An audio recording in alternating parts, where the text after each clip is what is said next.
Severe storms flare up in the afternoon and early evening Wednesday. Let's be ready for that. Tomorrow's high at 86. From the First Alert 4 Weather Center, I'm meteorologist Matt Chambers.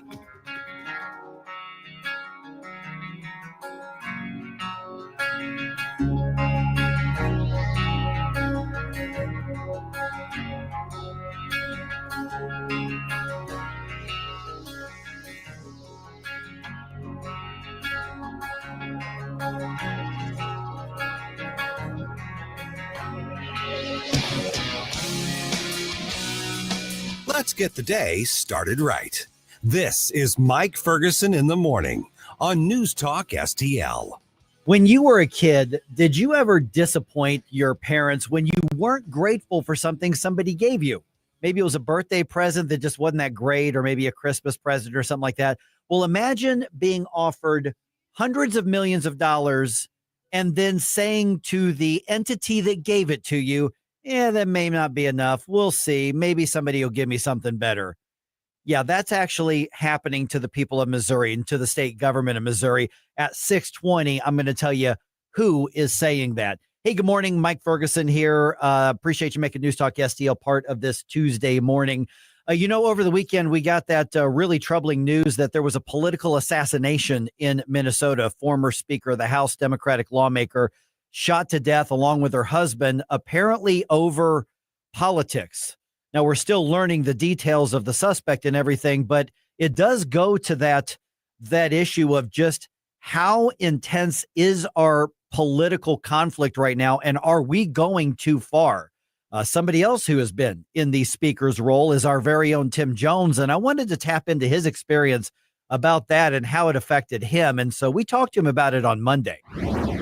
Tim, when you get the news on this, my guess, just as long as I've known you, is that Republican Democrat didn't jump out at you. Former speaker probably jumped out at you. What do you feel, and what went through your mind when you read that news that somebody was apparently assassinated over politics and over votes? And we don't know fully why this lunatic did this, but we do know it was targeting somebody based on politics. Indeed. Good morning, fellas. Yeah, it's an absolutely terrifying time, isn't it? When you think about the fact that right here in the state of Missouri, we have nearly 200 sitting state legislators, and that's not even counting all of the former state legislators like myself and those who might run for office someday. So, just doing simple math, if you have approximately 50 legislators in Missouri, and we have, we're probably right in the median as far as number of legislators in a state legislature. But, you take the 50 states and you think about the fact that each state may have around, somewhere between 150 to 300 legislators. New Hampshire has a massive House of Representatives of over 400 legislators. You're probably talking around 10,000 or more legislators spread out all across the country. Therefore, think about the security dynamics of that. It's absolutely, I'm sorry to say, just speaking factually here, it's absolutely impossible to provide a presidential level security detail to 10,000 sitting state legislators, not counting the former state legislators and those who might be running for office. Look, the president of the United States had a presidential level security detail, and he was almost shot and killed, not once, but twice over the last year. The political violence and rhetoric, Mike, has escalated to a point I've never seen it before. Now, did I receive threats when I was in office? I'll tell you, folks, fellas, I probably did. Mike, I might have spoken with you about them back in the time. I've been out of office for 10 years now, and some days I thank my lucky stars that I did my service and I'm out, because I can't imagine in this 24/7 social media driven world, with all, it seems like with every year, more and more insanity and a higher level of lunatics are trying to find their 3 minutes of fame online. I received death threats back in the day. Most of them were inconsequential, but all of them were terrifying. And you never knew when someone was going to carry out the threat or attempt to carry out the threat. Some of the threats I received were very detailed about where I lived and about my family members, which I always considered completely out of bounds. And if you don't take each and every threat seriously, you never know which one is going to be the one that is actually effectuated. And it's just a terrifying place to live in when people are willing to take political rhetoric and turn it into political violence. Morning, Tim. Gabe here.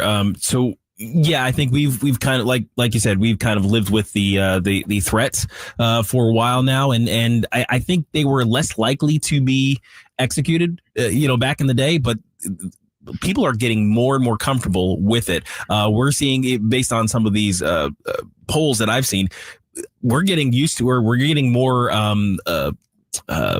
comfortable with political violence the younger we get, that both on the left and the right, as Americans. Where does this end? Where are we going from here?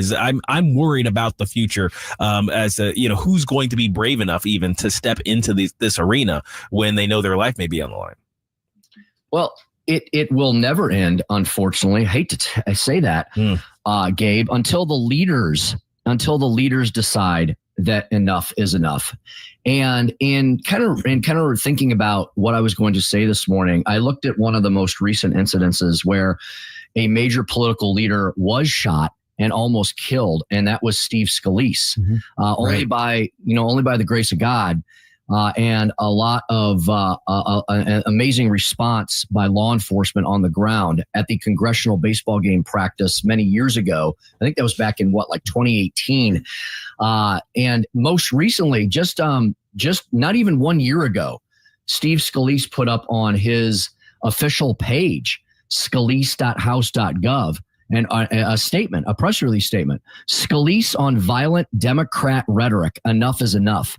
So how about that? One of the victims of political violence, in this case from the left, is still speaking out quite vociferously on this. And, I hate to politicize this morning, but it seems like everything is. In most recent years, we have seen a rise of violence and political violence on the left. And it's because many of their leaders have engaged in extremely virulent leftist rhetoric, haven't they? You guys and some of our other shows throughout the day, sometimes we run them on a loop, don't we? We put together all the statements from Nancy Pelosi and Maxine Clark and Chuck Schumer and the others, basically challenging their voters, their followers, their constituents, to get up in their face and take it to the streets and give them no rest. It is really the left that has amped this up. And so until the left decides to amp it down, you've got kind of this Cold War going on this type of rhetoric. And so it would be nice, wouldn't it, if given this horrible circumstance, and we don't know the exact details of why these two Democratic lawmakers were targeted. I have heard that it might have been over a vote they had taken recently. How horrific is that? What a dangerous third world type country we live in, where our political leaders are going to be targeted and assassinated, as Mike correctly said, for carrying out the will of the people as representatives. So talking about the rhetoric, I want to make sure, because on one level, I do think, let's say politicians who support abortion, I do think they have blood on their hands. I do think Caleb Rowden has blood on his hands for allowing things like Amendment 3 to get through.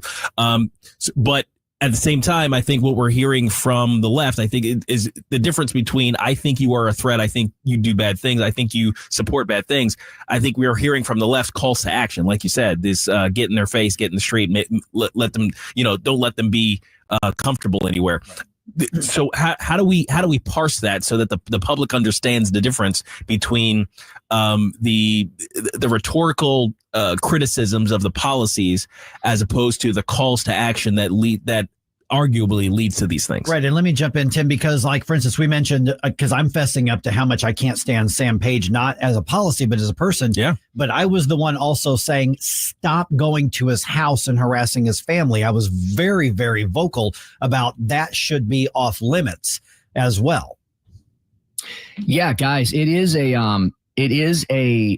at times a fine line, but it's one that I think we need to establish and make sure we don't cross, right? It is absolutely and completely permissible, of course, under all of our constitutional rights and protections.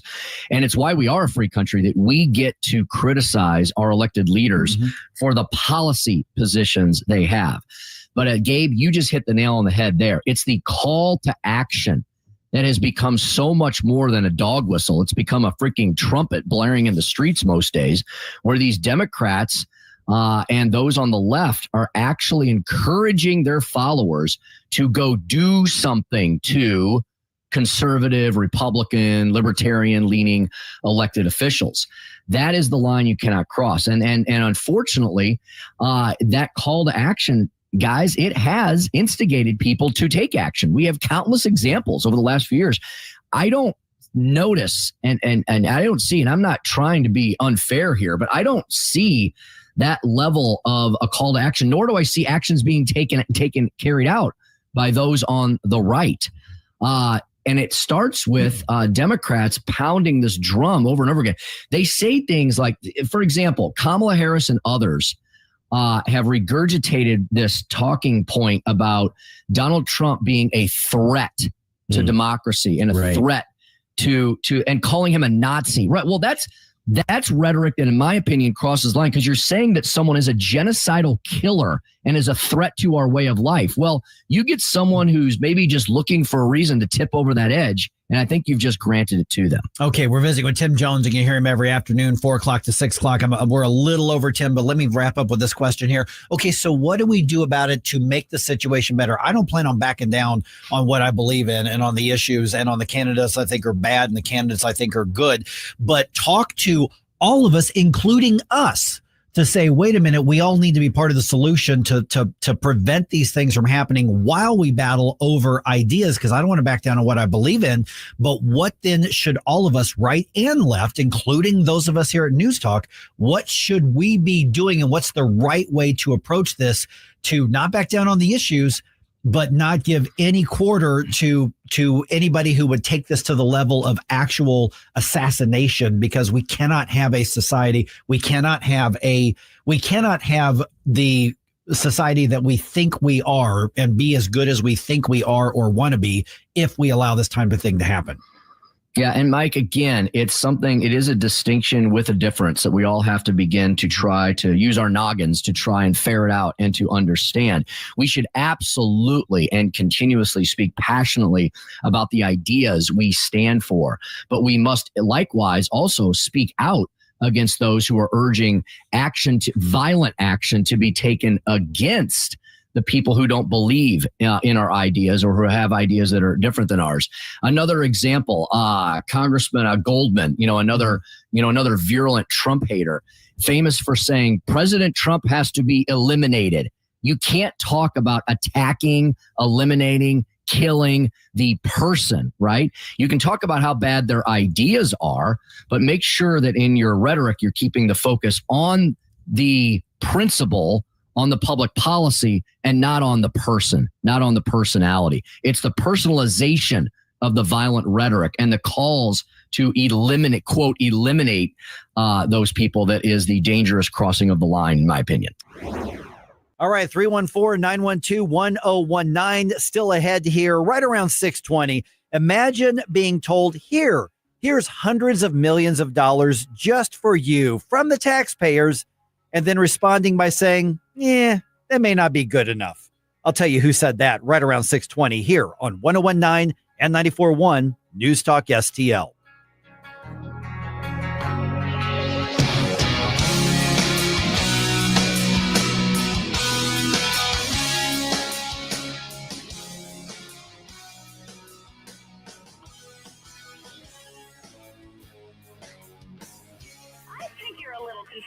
News, analysis, opinion. I've got something to say and I can't hold it any longer. 101.9 and 94.1. You won't hear the truth anywhere but here. News Talk STL. News Talk STL. This is Katie McKinney, founder and head of school for Lafayette Academy in Lake St. Louis. Recently, we had a new second grader come to Lafayette Academy who claimed he was stupid and hated reading. Within months of using our world-class literacy program, he was reading Harry Potter and loving it. He had just not been given the right tools. We invite you to our open house Wednesday, June 25th from 5 till 7 and hear from our current families and learn more about our dedicated teachers and world-class curriculum. To learn more, go to LafayetteAcademy.org. That's LafayetteAcademy.org. It's a brand new year. Tim Jones to tell you about the brand new things happening at The Hideout, famous for the Sunset Patio, 50 big screen TVs, live music and events, a fantastic game room, and of course, the food. The Hideout has a brand new menu featuring their world famous wings, the best handcrafted burgers, new items like the signature Sunset Dip and Dave's Chili, and a second location at Sugar Creek Golf Course in beautiful High Ridge. Experience the Hideout while enjoying a round of golf. Come in for lunch or dinner. The new 2025 Hideout, hideoutsportsbar.com, hideoutsportsbar.com. We'll definitely see you there. Why leave your company's story to chance? In today's digital world, video content isn't just an option. It's essential for your success. At Blue Ocean Media Group, we've spent decades crafting compelling visual stories for businesses just like yours. From concept to completion, our award-winning team transforms your vision into powerful video content that connects with your audience and drives results. Don't trust your brand to amateurs. Partner with Blue Ocean Media Group. Visit blueoceanmediagroup.com today, and let's bring your story to life.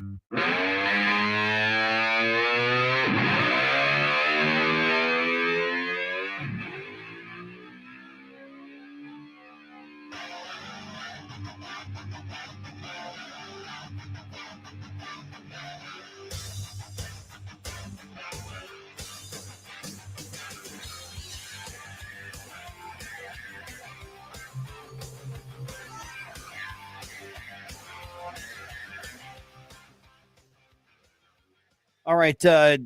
We're going to obviously be covering what's happening in the Middle East right now in a huge way. One of the things that I've learned to do over the years, and I know this is generally not always conducive to talk radio, because I'm supposed to jump in right now. Let's hit the emotions, man. Let's redline. Let's do all that sort of stuff.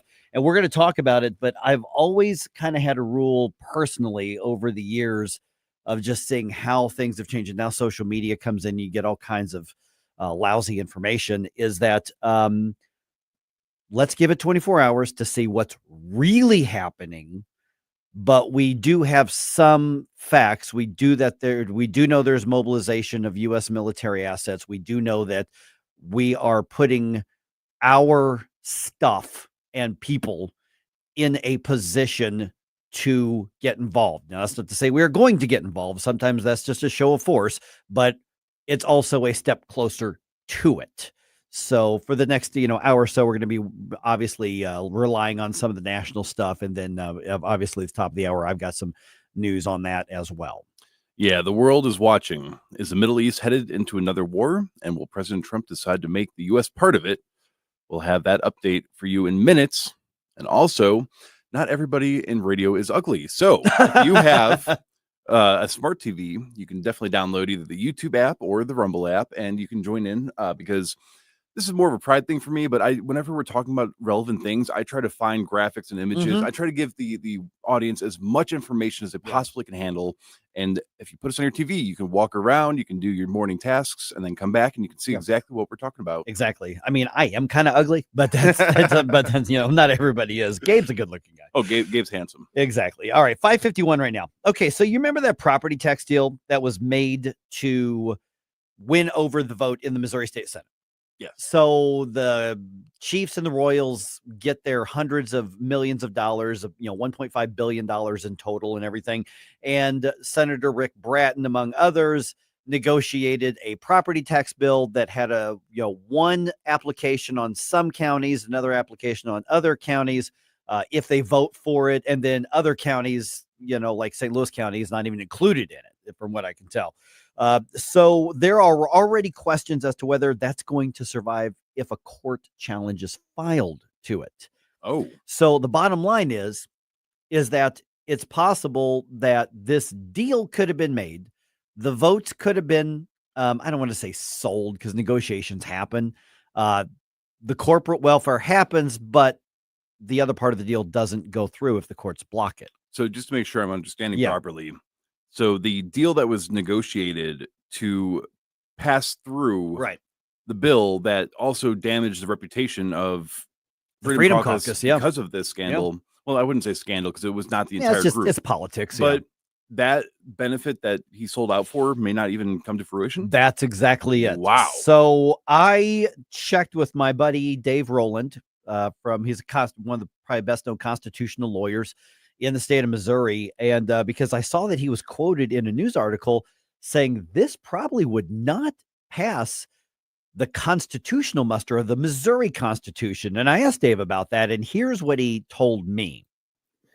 The bill that the Missouri legislature recently passed creates different levels of taxation that are permitted in Missouri counties. And it kind of groups counties into one of these two groups, but there's no clear rhyme or reason as to why one set of counties is in one group and why the other set of counties is in the other.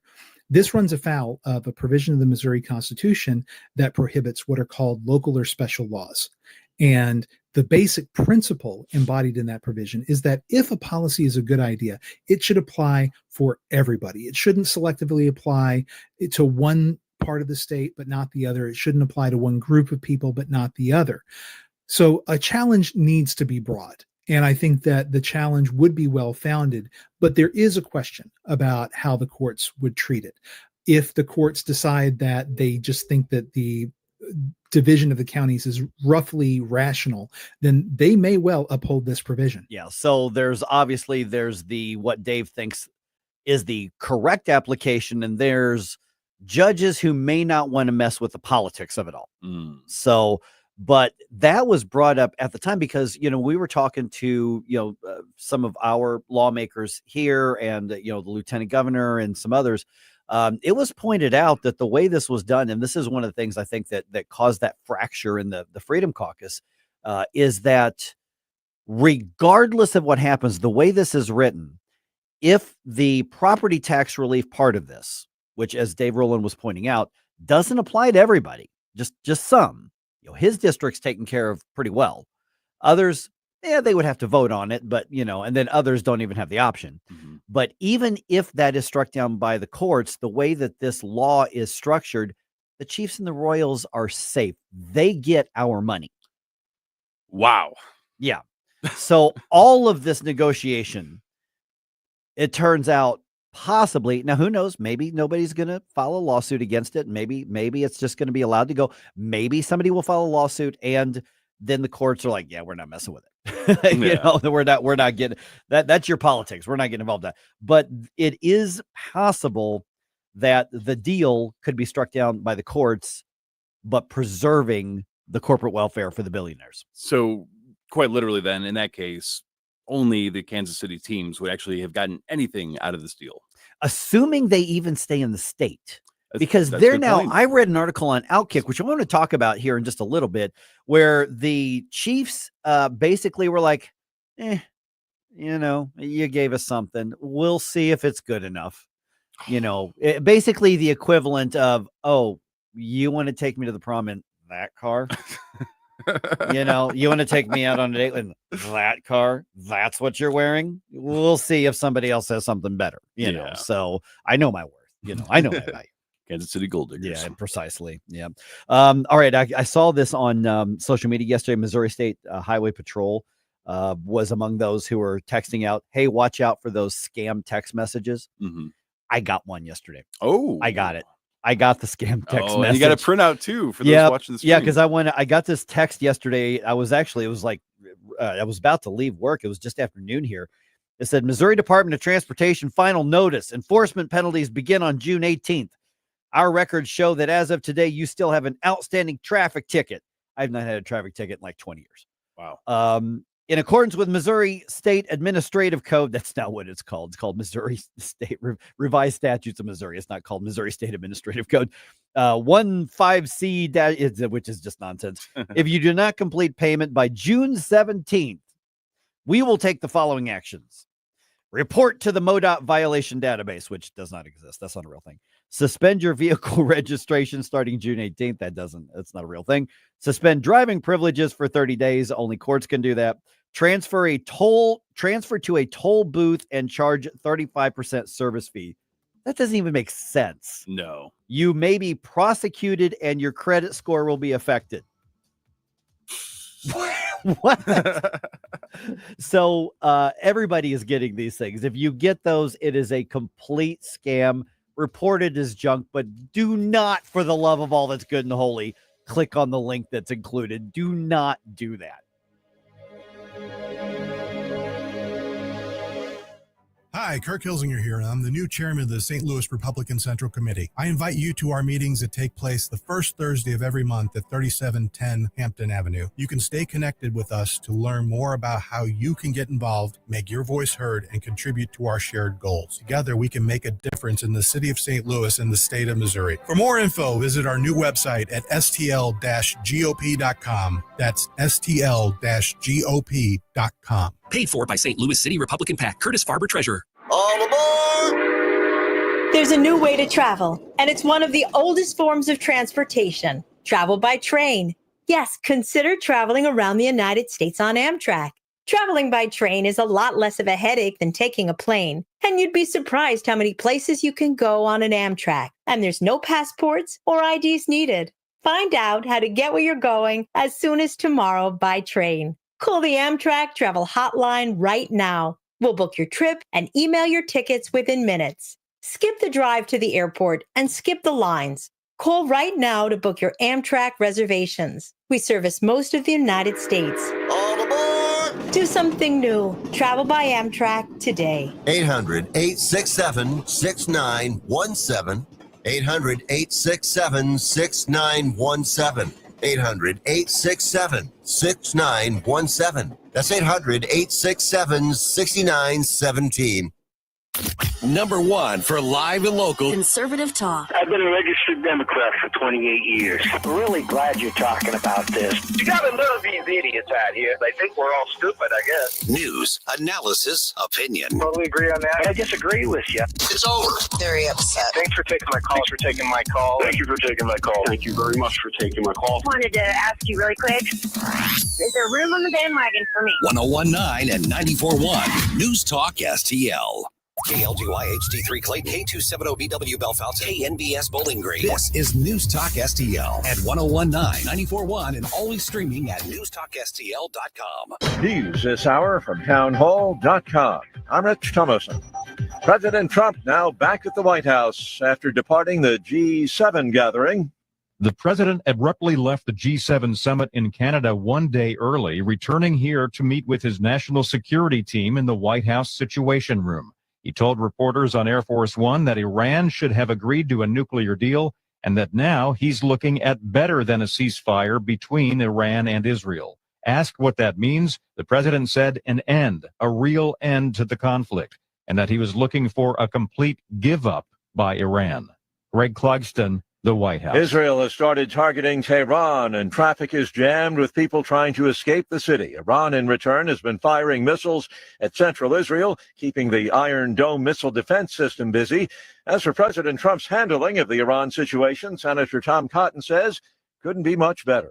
I think President Trump has been pitch perfect on this campaign going back to Thursday, really going back 10 years. And it's been clear from the beginning that we cannot allow to have Iran get a nuclear weapon, which means they cannot be allowed to get enrichment capability. The Arkansas Republican on the Salem radio network. An appeals court holds a hearing today on the president's deployment of National Guard troops to Los Angeles, a move challenged by California Governor Gavin Newsom. 2 people are missing, 6 others confirmed dead, the result of flash flooding across parts of north central West Virginia. State of emergency declared in hard-hit Ohio County. Many homes have been heavily damaged or completely destroyed with high water and mud everywhere. The National Hurricane Center says Tropical Storm Eric has formed off southern Mexico. That storm expected to become a hurricane by tomorrow. On Wall Street this morning, the Dow futures are down 288 points. NASDAQ futures off 166.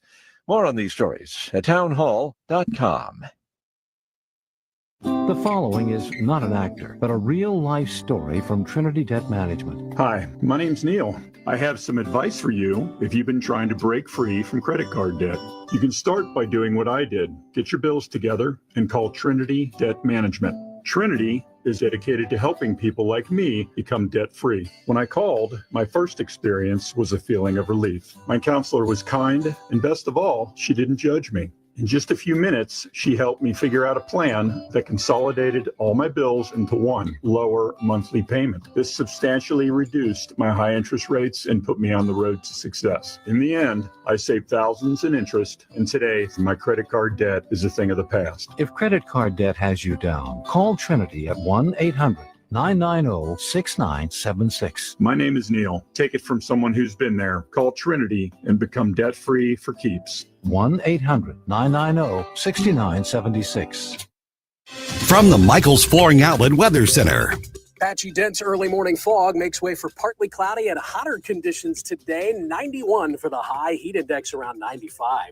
Stray thundershower possible this afternoon and this evening, but this is a dry day for most of us. Increasing clouds tonight down to 74. Some weakening storms and rain will make a run at us Wednesday morning, but we expect them to fade. But a few hours later, potentially severe storms flare up in the afternoon and early evening Wednesday. Let's be ready for that. Tomorrow's high at 86. From the First Alert 4 Weather Center, I'm meteorologist Matt Chambers. This hour of News Talk STL brought to you by Onder Law. Call for a free consultation because winning is what we do at Onder Law. Call 314 or 618-9000. Get ready, St. Louis. The Cubs are coming to town June 23rd through the 26th. The Cardinals host baseball's best rivalry at Busch Stadium in a series that always delivers. The Chicago STL rivalry is legendary, and the energy in the ballpark will be electric. It's the perfect way to spend a summer day or night at the ballpark with passionate fans and nonstop action. Don't miss out. Get your tickets today at cardinals.com/tickets. Hey, this is Sonny Gray, St. Louis Cardinals for the Lou. Catch a Cardinals game on your next date night or friends night out. Whether it's love in the stands or laughter with your crew, nothing beats ballpark vibes under the lights. Cold drinks, great eats, and Cardinals baseball. Check out Friday Night Live at Busch Stadium and enjoy happy hour price food and drinks all game long. Every Friday home game. Get your tickets today at cardinals.com and make memories that go beyond the scoreboard. Busch Stadium, where great nights begin. News, analysis, opinion. Isn't it wonderful that we're keeping criminals out of our country? How the mayors in these sanctuary jurisdictions are dealing with it, that's interesting. Safety is our primary concern. 1019 and 94.1 News Talk STL. Mike Ferguson. This is the kind of adventure I usually have to force upon us, and here it is, falling into our laps. Gabe Pfeiffer. They're buying it. Get up! Get up! Can't you hear the alarm? Get up, St. Louis. Watch a couple squats, son. Mike Ferguson in the morning on News Talk STL. Get up! Get up! This is your cousin God. All right, the big question right now, we're talking the big question around the world. Are we, meaning the United States, on the verge of going into another war in the Middle East? That's going to be a prevailing question throughout the day. Feel free to send us your thoughts on that. You can do that on social media right now or email or tweet at us. Also, the president's authority to activate the Guard is being put to the test in courts again. That's happening today. And standing up for the Second Amendment in Illinois. Yeah, that's interesting that's actually happening. It is 6:06 right now. Gabe's here. Jerome's here. I'm Mike. Let's go ahead and dump some news on you. The Morning News Dump brought to you by Common Sense Rentals. The Morning News Dump. Are you joking? Is this a joke? Listen, folks. The Morning News Dump. All right, President Trump urging people to evacuate Tehran immediately while he was attending the G7 summit in Canada yesterday. Now, this comes after several days of missile exchanges between Iran and Israel, with Israel going after Iran's nuclear problem. United States Secretary of Defense Pete Hegseth was on primetime with Jesse Waters on Fox, and he says that the U.S. is postured defensively in the region. We believe that Iran, as President has said from the beginning, should not have a nuclear weapon. That position hasn't changed. They can give it up peacefully. That position hasn't changed. And as a result, right now, we've got assets in the region and we're going to defend them. Okay, so we are moving assets and people towards the Middle East. We are moving towards there. I'm not sure I buy that that's a defensive measure. I mean, protecting our stuff is certainly one thing, but I don't think you move what we're moving there. I think you're sending a message when you do that. And so what I'm just telling everybody right now, kind of the questions that I'm going to be asking. One, should Iran be allowed to obtain or develop a nuclear weapon? And then the second question, though, because like, for instance, the Daily Wire did a survey on that. And of course, overwhelmingly, the conservative audience says absolutely not. It was like 90-10. But then they asked, should we get involved to stop them? Right. And then there was the, and then it flips. Flip. It was like 80-20 or something like that. Like, no, we shouldn't. Okay. So it's not as cut and dry as you would think. But I don't know that I ever in my career remember a president telling the population of a foreign city to evacuate. Oh, yeah. I don't know how else you read that other than hold on to your butts. Yeah, there's a lot there. Now, of course, this is a very different president than we've seen. So it's sometimes hard to interpret his actions based on historical presidential actions. Yeah. So, and when asked about that, it was like, hey, why did you tell Tehran to evacuate? He's like, I don't want people to be hurt. Right. Now, is he expressing, and the question in my mind, is he expressing an aversion to civilian casualties based on what Israel is doing or is about to do, or is it based on what we're gearing up to do? Right. So, well, we don't know. He won't tell us. And rightfully so.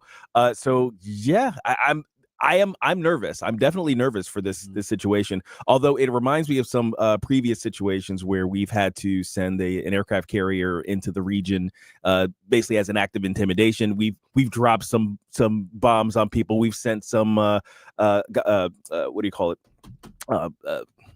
Cruise missiles into certain buildings and completely destroyed blocks of Middle Eastern countries, and not gotten into a actual direct war. Now, I do want to also add real quick, 14 of the 17 top military commanders of Iran have been confirmed to have been eliminated. So maybe if something is going to happen, this might be the opportunity to do it. Yeah, So that's true. There's about 100 different angles to this. I'm really curious how people feel about that. That's what because you just said you're nervous about it. Mm-hmm. I saw this news last night. I'm like, it's got a. It affects us. Yes, because absolutely. We've been through Middle Eastern wars, and we've got so and there's a fracture on the right. People saying, wait a minute, I didn't want to go to another Middle Eastern war, and so others are saying, yeah, but. So I'm curious. So send me a note. Let me know what you think here. Get this. We're going to talk about this in more depth about an hour or so from now. California state lawmakers working on a bill to criminalize law enforcement's use of face coverings. Okay. Yeah. So many police right now, particularly federal law enforcement, are now wearing masks because of threats to themselves and their families by left-wing activists who have doxed officers around the country. Right. The No Secret Police Act would make wearing a mask while enforcing the law a misdemeanor. The U.S. Department of Homeland Security calls the bill despicable. It is expected to pass through California's legislature because they are this is part of their sanctuary state thing. I did see this, and it's very much in line with what they've been talking about recently. And of course, the opposite is the case when it comes to the protesters. They want protesters to be able to cover their faces. So it's very interesting to me. I don't agree with that. I don't agree that law enforcement should be forced to put themselves in danger because of that. They already have a badge, which is an identification of their authority. They're covering that too. They're covering badge numbers. The law actually says they would not be allowed to cover their badge. Oh, they've been covering their badges too. They've been covering their badges. Okay, so too. that's a problem. Yeah, that's a problem to me. I definitely agree. The badge should be visible, but if you want to cover your face, you're not stalked or harassed. Mhm. Absolutely. Right. Yeah, absolutely. Yeah. So 7:05, we're going to talk to former St. Louis County Police Chief Tim Fitch about that. Border Czar Tom Homan was on the Ingram Angle last night talking about Governor Gavin Newsom's pushback against ICE and basically border enforcement in the state. He's saying that the governor's plan is going to actually bring more violence to blue cities and blue states. I've said for 2 months, sanctuary cities, how we deal with them, we flood the zone. If we can't arrest a bad guy in the jail, in the safety and security of jail, which is safer for the officer, safer for the alien, certainly safer for the community, then we're going to flood the zone. We're going to send many more officers in the community to find a bad guy. Okay, so related to that, the federal appeals court hearing on President Trump's deployment of National Guard troops in L.A., that is just hours away. Late last week, a federal judge ruled that the president illegally deployed the National Guard to help with L.A. protests and said he must return control of the troops to California's governor. But the Ninth U.S. Circuit Court of Appeals stepped in immediately and temporarily blocked that judge's order. The court said it would hold a hearing on the matter on Tuesday. The order applied only to the National Guard troops and not Marines who were also deployed to Los Angeles. Greg Clugston, the White House. Okay, so I don't know if there's going to be a decision rendered today, but whatever the decision is going to be a big deal. Yeah, absolutely. This is kind of going to determine how presidents are able to use National Guard. in spite of whatever the governor of a particular state has to say about it. So this is it's going to be a very interesting ruling, whichever way it comes down. Yeah, absolutely. All right. Some prosecutors in Illinois say the state's most recent gun ban is unconstitutional, and they're calling for it to be struck down by the courts. Really? Yeah. So that call is being led by Madison County's prosecutor. Here's KMOV's Corey Starks to explain. State's Attorney Tom Hain joining dozens of other Illinois elected state's attorneys in this lawsuit. They claim the ban on so-called assault weapons does not follow the historical tradition of firearm regulations in the United States. Hain and 34 other state's attorneys in Illinois have filed a brief in opposition to that law in the 7th Circuit U.S. Court of Appeals, where a challenge to the so-called Protect Illinois Communities Act is being heard. Yeah. All right. Between the after-school needs that happen every summer and the devastation of the tornado, the food bank is asking for extra help right now. Oh, yeah. All of these aid organizations are, I think, underwater right now. Yeah. While donations of non-perishable food are helpful, don't get me wrong. So food drives are helpful. They'll take it. Money goes farther. Oh, sure. The St. Louis Area Food Bank says each $50 donation feeds a family in our region for 2 weeks. Oh, wow. That's actually true because they basically have deals worked out with food distributors to buy surplus stuff. And essentially, sometimes all they have to pay for is the shipping. Right. So that's one of the reasons that your dollar will go so far, their dollar will go 10 times farther because of the way they've been able to make those arrangements.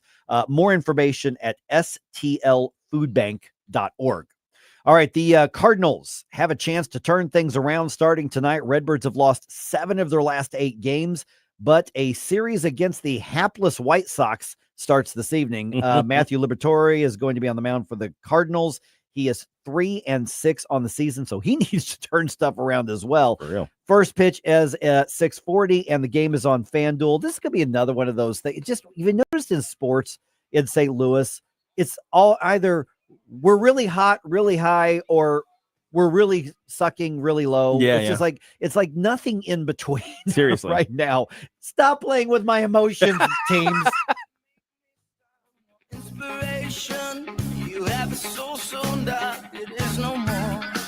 And all at once depart, no destination, making cold my heart to fight your war. Stop it right now. Mike Ferguson in the morning. There's something wrong with him. He's a sick puppy. On News Talk STL. Stop it right now before you blow us all away. Columbo here for my friends at Bluff City Outdoors in Alton. The knowledgeable staff at Bluff City has served the St. Louis outdoor community for decades, and they can take care of all your bow hunting needs, all your trapping needs, all your fishing needs, and more. Plus, while you're there, you can schedule a trip with a local fishing guide and shoot in their archery range. Bluff City Outdoors is open 7 days a week, 1 mile east of Fast Eddie's at 2813 East Broadway in Alton. Follow them on Facebook and at bluffcityoutdoors.com. Hey, Jamie Allman here for the great Window World. You know, just over the last 20 years of Window World being in St. Louis, they've improved the look and thermal efficiency of more than 76,000 customers in St. Louis. Plus, Window World windows come with a lifetime warranty that covers all parts, glass breakage, and labor. And now Window World is now offering 36 months, same as cash financing with approved credit. Call them today at 314-993-1800, 314-993-1800. Hey, firearms enthusiast, looking for a family and veteran-owned shop with a wide selection of products and services? Head to DG Firearms, 115 Business Highway 61 North in Bowling Green. DG Firearms has been your one-stop shop for custom ARs, Cerakoting, laser engraving, gunsmithing, suppressors, ammo, and reloading supplies. DG Firearms, 115 Business Highway 61 North in Bowling Green, and online at dgfirearmsllc.com. Hey, Columbo here for Intervine, a great local company that has customers all across the country due to the quality of their products. Intervine has the best flashlights, lanterns, headlamps, and even batteries, including the new Monster 2000 Lumen waterproof lantern and the Sentinel 2000 self-defense flashlight. Our home and vehicles are full of great Intervine products, and right now you can shop their website and get 25% off your entire purchase just by using my name, Tony, as your promo code. That's promo code Tony at Intervine.com. This hour of Mike Ferguson in the Morning is brought to you by Stifel. Request a portfolio review from your Stifel financial advisor at stifel.com. That's STIFEL.com.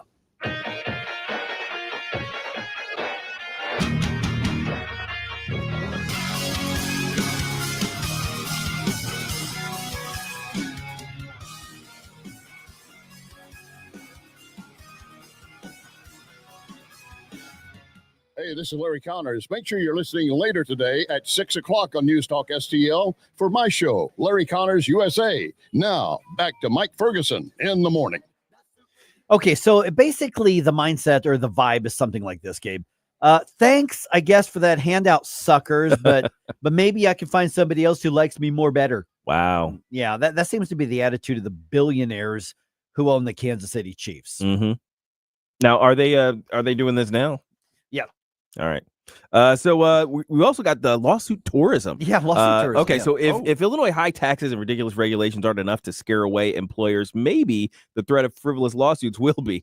At 6:35, find out why there's a push to get Governor J.B. Pritzker to veto a bill the trial lawyers just love. Yeah, this is going to be interesting because it's a business group. We're going to talk to one of their folks, and a lot of times you hear, business representative. Okay, no, listen, Illinois is running off their businesses. They're running off their taxpayers. They're running off their homeowners. They're running off their businesses. And if they haven't run off enough, the Democrats said, we got an idea. Let's make it worse. Yeah, pretty much. So we'll talk about that here in just a little bit. Okay. Dummies. So hundreds of millions of dollars of money from taxpayers is not enough to get a commitment from the Chiefs to stay in Missouri. So here's the question. This is crazy. Did our lawmakers get played? Well, you know what? It feels like it. Yeah. I thought this was a deal. Like, Right. that this is a requirement. It's like, okay, you say you're going to stay if we get you the money. Well, now we got you the money. So aren't you supposed to stay now and tell us that that's the case? Yeah. So I found the article on outkick.com, which is, I don't think it's the biggest sports website yet, but it's certainly it's getting there. One of the biggest ones out there. And the headline is Kansas City Chiefs secure massive handout from Missouri to renovate Arrowhead. But when you look at the article, you click on it, Ian Miller's article on Outkick, the headline on the page itself says Kansas City Chiefs complaining after getting massive handout from Missouri taxpayers to renovate Arrowhead. Complaining. Yeah. So, and I read the article and I don't know that it's necessarily complaining, but it's the equivalent of, you're going to take me out to a really fancy 5-star dinner, and then you're going to take me out to the Metropolitan Gala, and then you're going to take me out on a private jet to, something, to watch the sunset in Paris, but you're driving that. Oh, man. That's all you gave me to buy me the new that's it. Okay, so that's essentially why'd you pick that color? Right, exactly. So basically the Kansas City Chiefs put out a statement after the special session, basically saying, okay, that's okay, but it will influence our discussions on where we go from here. It will influence their discussions. They absolutely made it a point to not commit to staying in Missouri, even after getting lawmakers pressured into delivering hundreds of millions of dollars for taxpayers. And the Outkick article, it's interesting. It says, the median income, household income in Missouri is about $68,000 per year. Sounds about right. That's about right. And that's median income per household. Per household. Per household. So husband and wife, if there's, a married couple or a couple living together. So we're basically a blue collar state. Yes. For the most part.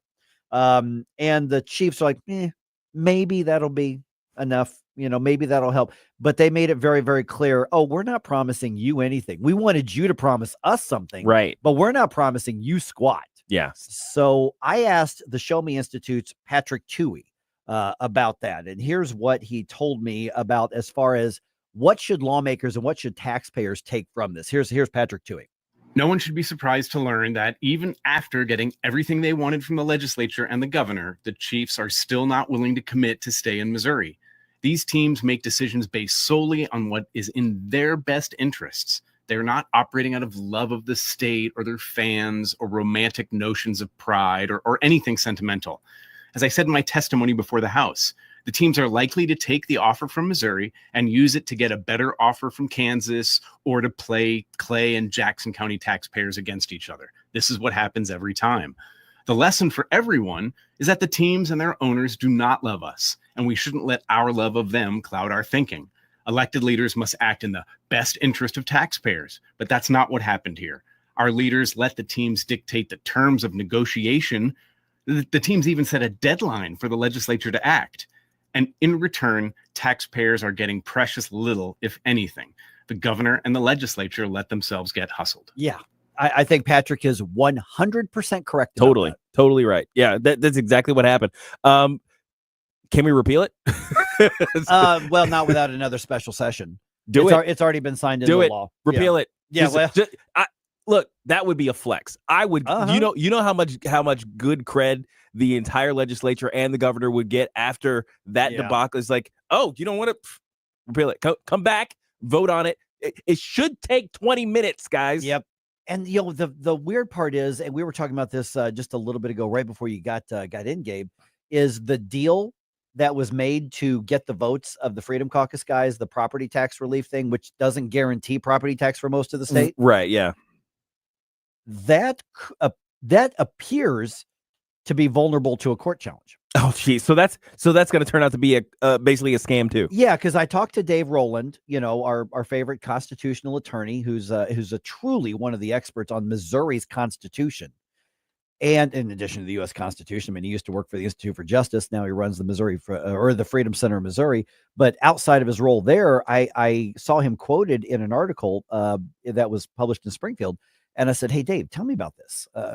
Basically, the state constitution has a provision that says if you're going to make a tax policy, it's got to apply to everybody.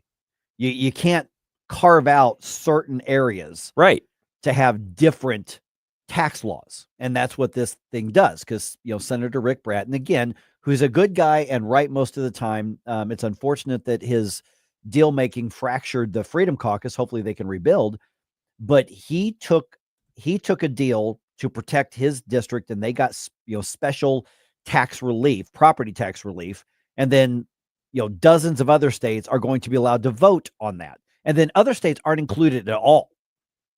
You mean the property districts? tax rate? No, I'm sorry, counties. Yep. Yeah, the counties in his district. Basically, he got a guarantee property tax caps relief right there. Something like 90 some other counties. They can vote on it under the new law, and then other counties don't get anything from this deal. Why is everybody getting duped? Right, and that's the thing is, and the weird part is that there were so many of us, and it was conservatives who were jumping up and down, going, "Don't do this." Right. This is clearly a hustle. And I think Patrick made a great point when he says, you let these teams tell the legislature what their deadline was going to be. You let them tell the legislature what their term. Basically, the Chiefs and the Royals told the governor and told the legislature, you are going to come back into a special session. You are going to deliver this money from it, and you'd better do it by this time.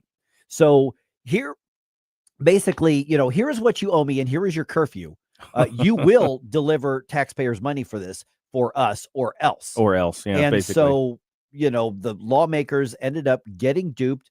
Rick Bratton, I saw he put a video explaining, his thought process on Facebook, and he basically said, well, they were going to get the votes anyway, so I got the best property tax deal I could get. Except they cleared by one vote. That's just not true. They weren't going to get it. And I don't know whether he was concerned about the Freedom Caucus being blamed for the Chiefs and the Royals leaving. Maybe that was the case. I don't know. But the bottom line is that our lawmakers basically got pushed around. They got played. They got pushed around. Governor Kehoe's been a pleasant surprise to a lot of us conservatives, but I disagree with him completely on this one.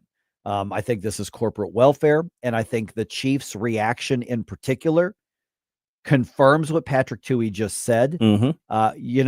Football fans, sports fans may love the Chiefs, especially since they're now, one of the top teams in the NFL and will be likely for years, but they don't love you back. Yeah.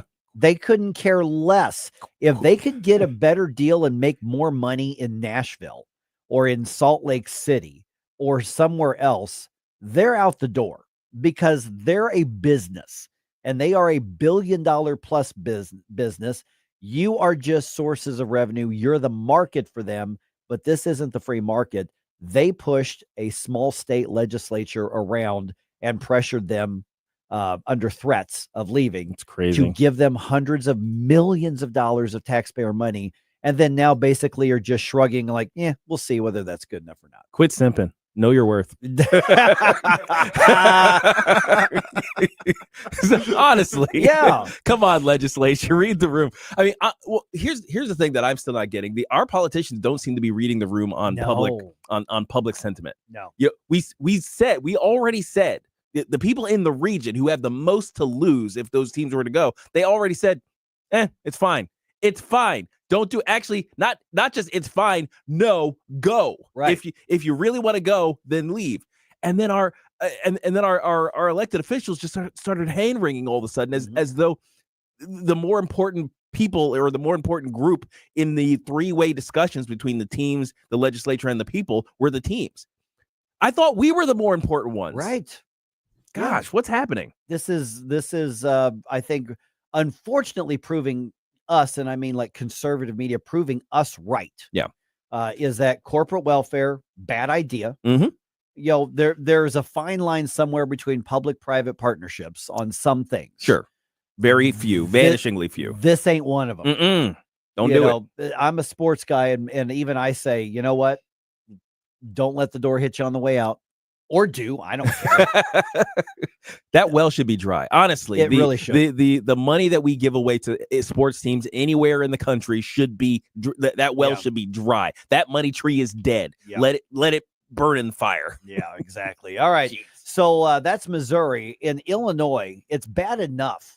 One of the reasons their economy is tanking, your economy is tanking in Illinois, is because it's hostile to employers. It's hostile to jobs. And so Democrats in the legislature have said, you know what? We can do worse. They sure did. And so Governor Pritzker has got to make a decision on one of those bills. And we're going to find out how that would affect you right around 6:34. Someone save me from the haze. Just another war. Just another family torn. Mike Ferguson in the morning. Our country was founded by geniuses, but it's being run by idiots. On NewsTalk STL. Vic for Vets honoree of the day. Monday on Vic for Vets, we honored John Dominic Feeney, who fought in the Civil War. We want to thank our supporters, DG Firearms, Patriot Heating and Cooling, and Best Buy Flooring. The Vic Porcelli Show, weekdays 9 to noon on NewsTalk STL. From the Michaels Flooring Outlet Weather Center. Patchy, dense early morning fog makes way for partly cloudy and hotter conditions today. 91 for the high, heat index around 95.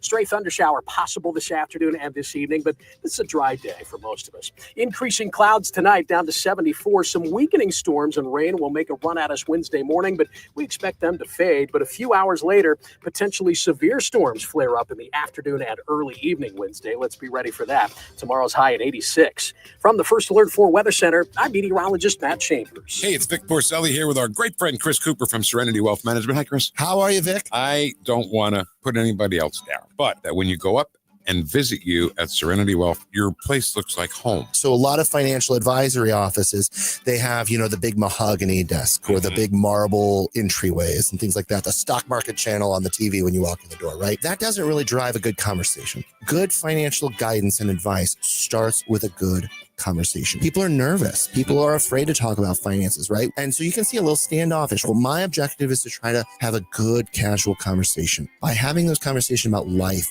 goals, objectives, it's what makes me understand what our financials are supposed to fund. So if somebody does want to have a good conversation, how do they do that? How do they find you? Our website is the best way to do that because you can get all the information you need, understand where we are, get a little bit more information, all that. SerenityWealthNow.com. Reach out to Chris and Stacy today at SerenityWealthNow.com. Investment advice offered through Fortis Capital Advisors, LLC. Since 1995, Renewal by Anderson has helped St. Louis homeowners upgrade with windows and doors. Now it's our 30th anniversary sale. You'll get $1,995 off every project. No gimmicks, real savings, and the nation's best warranty.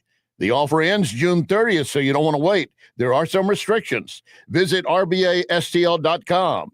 Renewal by Anderson. Superior products, exceptional service. Are you sitting on hidden treasure? Manchester Coin and Jewelry wants to turn your valuables into cash. We're Missouri's premier gold buyers and jewelry specialists with years of expertise. We offer top dollar for your coins, antiques, precious metals, and collectibles. From gold and silver to clocks and jewelry, we buy it all. Don't let your treasures collect dust. Let Manchester Coin and Jewelry give you the best value. Visit online at buyingvaluables.net or come see him today at 141 in Manchester and tell him NewsTalkSTL sent you. No big old corporate lib AM station telling us what to say here. Conservative talk for St. Louis. This is News Talk STL at 1019, 94.1, and always streaming at newstalkstl.com.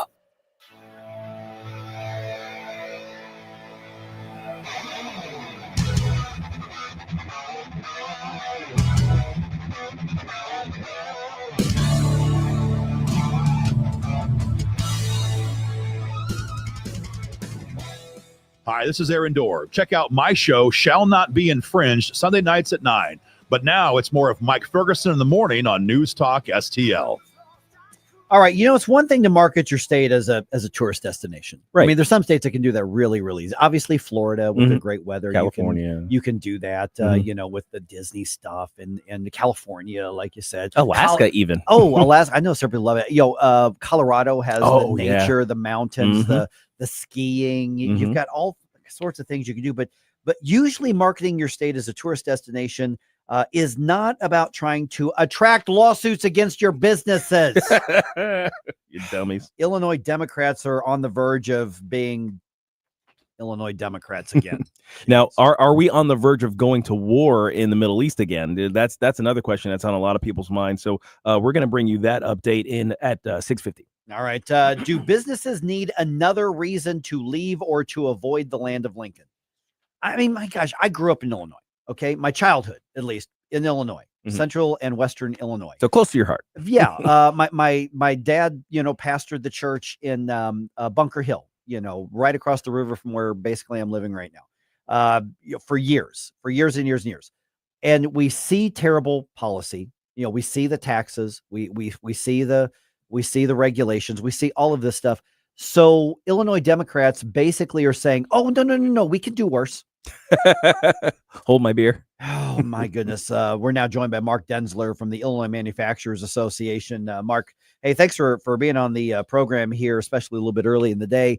So what are we talking about here? Governor Pritzker, as I understand, has not announced a decision on the bill, but essentially, what are we doing? Are we exposing businesses to more liability? Are we looking to allow the courts to be abused? What is it that's possible with this bill that's been passed by the Assembly?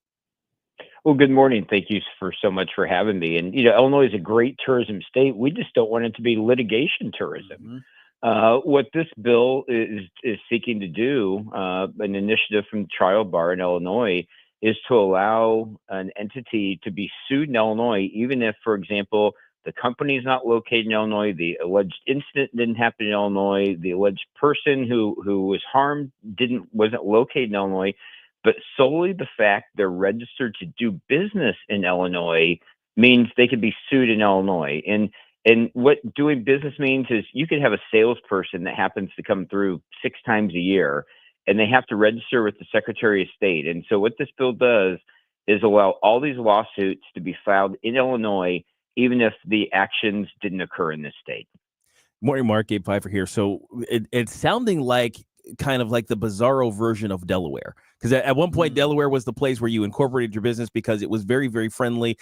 And company could be doing business anywhere in the country, but they were incorporated in Delaware. This sounds kind of like the opposite. Yeah, the photo negative the version. Photo negative, the bizarro version, where it's you could be sued. I run through an example for me of what that would be like, having somebody just randomly sue your business. Yeah, I mean, this is the ultimate venue shopping forum, right? The trial lawyers are picking out the friendliest court in the state of Illinois where they want to file a lawsuit. And, it's going to increase costs. It's going to have a chilling effect on the business community to the point that New York's governor, Democrat Governor Kathy Hochul, has vetoed the same legislation twice in New York. If that doesn't tell you anything, the fact that the governor of New York twice has vetoed a similar bill, Illinois would be the second state in the country that would do this. But again, in terms of it, you could have a California company, you could have an incident that occurred in California and the worker living in California, but the fact that that business may have sold something in Illinois and they had another person who was registered to do business in Illinois, they could then be sued in Illinois courts. And whether it's Madison County, whether it's Cook County, there doesn't have to be any justification that, the business doesn't have to be operating in Illinois. It is the ultimate, Illinois wants to be America's courtroom, I guess. And, we're already overburdened here, but this would be we'd create a lawsuit haven for these trial attorneys. Okay, so who benefits from this? I mean, obviously attorneys charge. I mean, why would it be beneficial for a trial attorney to sue ABC company that did something questionable in California and sue them in Illinois, which I would assume they're suing under Illinois' laws, even if what happened was somewhere else? So who benefits from this other than an attorney who's charging hundreds of dollars an hour? It really is those attorneys. Illinois has, there's no caps on damages here, whereas other states have created laws that avoid these jackpot justice. But because Illinois laws and Illinois is seen as the tort reform groups have called it a judicial hellhole because of these massive verdicts. And so really it's just forum shopping. So the trial lawyers are looking for courts that are friendlier to them where they can get bigger awards and bigger findings for their clients. And so ultimately that's what it's all about, is how much they can sue an employer for and how much money they can get.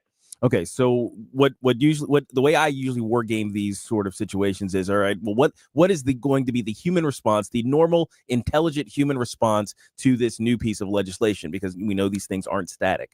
So if I'm running a business, let's say in Missouri, and I can't, how do I prevent myself from being exposed in Illinois? Is it simply just never doing business with anybody, even from Illinois? That's really the case. You would, if you're a business and you don't want to risk this, you're then not going to file with the Illinois Secretary of State to do business in Illinois. And that means, you may not have a sales office in Illinois. Your folks may not spend time in Illinois. You're just simply going to not register to do business here. And you'll do business, in Kentucky and Iowa and Indiana and Wisconsin, everywhere else. But you may just choose not to do business in Illinois because you want to avoid that threat of potentially being sued here. We're visiting with Mark Denzler from the Illinois Manufacturers Association. Could this affect e-commerce? I mean, am I exposing something to my business? Am I exposing liability, even if I don't do business in Illinois, but I sell to people in Illinois? I don't register something, I just ship something there. And so I'm wondering about the chilling effect and how this frankly could be upheld as constitutional. If I violate a law in Missouri with my business, why on earth would in Illinois, why would there be a jurisdictional claim in Illinois? Because a lawyer says I can get $2 million out of you there, whereas in Missouri I can only get $750,000. Well, that's exactly the point that we're fighting back. And this is a traditional trial bar deal where the amendment was released in the final 48 hours of session. There was literally the IMA testified in committee. The Senate didn't allow testimony on the bill. It jammed through on Democrat majorities, and we're asking the governor to veto this because, again, the governor's done some good things in terms of trying to attract business, but this gives Illinois a black eye, a reputational black eye, then companies are going to want to avoid the state. Is it a given the Governor Pritzker is going to sign it, or is it possible that he could veto this the way Kathy Hochul did? We're hopeful that he's going to veto it. We've had conversations with his office. We're meeting with his office here in the next week or so. A lot of companies are weighing in, large companies, global companies, small companies. And when we're optimistic, when the governor looks around to say, hey, why would we make Illinois an outlier? It's only the second state in the nation to have this. You've seen other Democrat governors veto it.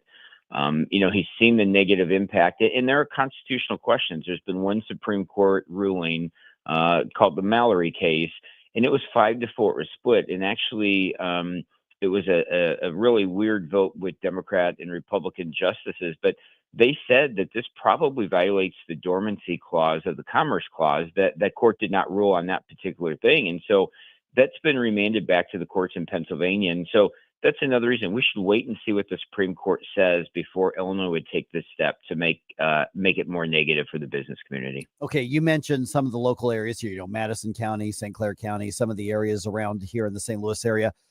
Let's say I don't own a business. I live in Illinois, but I don't own a business in Illinois. So, I'm not going to get sued because I'm not a business owner. Why do I still care? What does this mean to me? Well, this is jobs, right? And economic development. I mean, if you have a company that maybe has a small presence here right now, maybe they do have a sales office or a very small facility, and they decide, we're just not going to risk it anymore. We're going to close that facility down, or we're not going to add jobs in Illinois, or the cost of litigation is significant, and you get some more of these large verdicts. It's going to increase the cost, and businesses are just not going to invest here. We need to create more jobs. We want more good, high-paying jobs, and whether they're manufacturing or quantum, you name it, life sciences. There's a lot of concern from the pharmaceutical companies. We need good jobs in Illinois. We need to create tax revenue by growing our economic base, not telling businesses that Illinois is not a good place to do business. Okay, so you obviously work in like physical goods manufacturing association here, but I'm thinking, like, for instance, okay, what about the man or the woman who opens up an insurance office, and the insurance company, they're a captive agent for whatever company out there. If they're at risk of getting sued in Illinois, could a state withdraw from, or a company withdraw from the state? Like, for instance, some insurance companies have withdrawn from California because the liability is just too extreme out there because of their public policy. So, could franchise or, independent businesses like insurance agents or things like that, financial services or things like that, could that sort of thing be affected by this as well? Sure, there's always the possibility, and there's no doubt that insurance costs will go up. And when you look at the opposition, and you hear about tort claims or toxic tort claims, you think manufacturing, but groups that oppose this, the railroads, for example, oppose this. The airlines oppose this. The retailers oppose this because potentially a retail store that might have some product on its shelves that maybe is the part of a lawsuit. You've got restaurants that are opposed to this. Manufacturers are opposed to this. So this is a broad-based coalition of opposition because everybody could ultimately be impacted. The actual case in Pennsylvania dealt with a railroad solely because that railroad went through a state. And you look at Illinois, we've got all 6 Class 1 railroads that are coming through our state. And now you can't necessarily pick up railroad tracks and move them, but this law has an impact on everybody. And you're right, those tangential negative results from this could be, that local man or woman losing their job because the company decides just not to do business, or prices go up so significantly, potentially insurance, that they just can't compete anymore. All right, Mark, I'm sure you probably have something on the social media website. People want to learn more about this because it's a little bit wonky, but the bottom line, we're talking about making life even more expensive for Illinoisans and the people who want to hire them.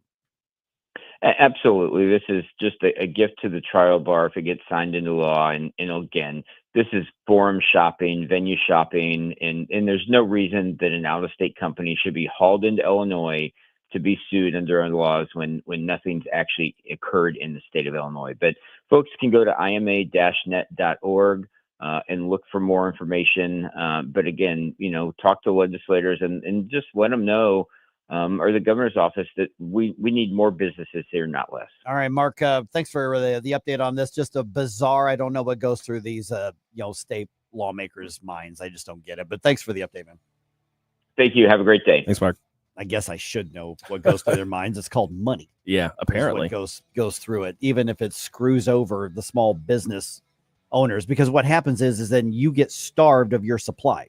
You want to buy something from somebody to sell it, at a retail level, and they're like, nope, can't risk it. Yeah. You know what? If you run a multi-state business, even if that multi-states are 2, you're pulling out of Illinois. Yeah, you're getting. I mean, Illinois is basically uninvestable right now, and it's screwing over the people who live here.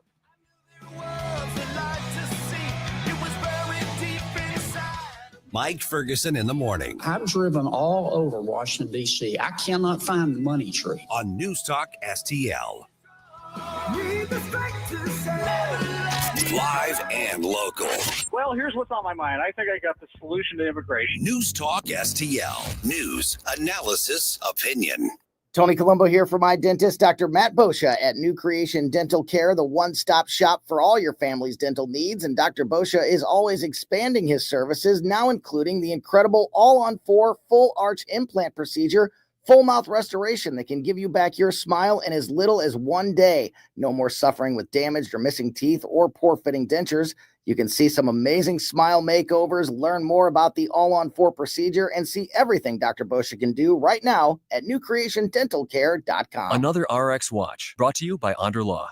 There's an evil new twist in the tragic story of baby powder and its link to ovarian cancer. Recently uncovered documents reveal that talc can contain asbestos. The same asbestos that we know causes mesothelioma. Right, and ovarian cancer. In the 1970s, the industry wrote its own rules, allowing Johnson & Johnson to claim that its talc was asbestos-free, as long as it contained less than 1% asbestos. Of course, Johnson & Johnson helped write those rules. So while we're using hazmat suits to remove the asbestos from our homes, Johnson & Johnson was telling women it's safe for their bodies. Unbelievable. So if you've used talcum powder for feminine hygiene and contracted ovarian cancer, call Onder Law at 1-800-RX-WATCH. They've already won several large verdicts against Johnson & Johnson for women just like you. Call Onder Law at 1-800-RX-WATCH. That's 1-800-RX-WATCH or go to rxwatch.com. The choice of a lawyer is an important decision and should not be based solely upon advertisements.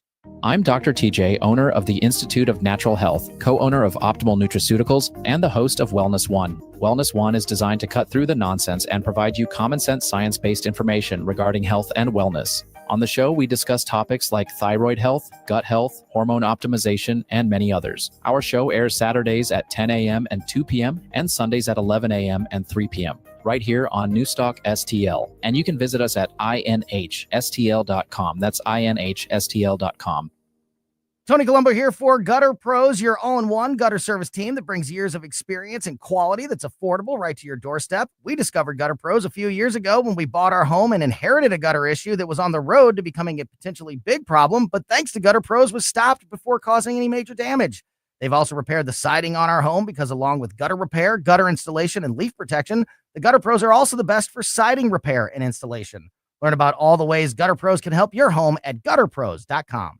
This hour of Mike Ferguson in the morning is brought to you by Stifel. Request a portfolio review from your Stifel financial advisor at stifel.com. That's STIFEL.com.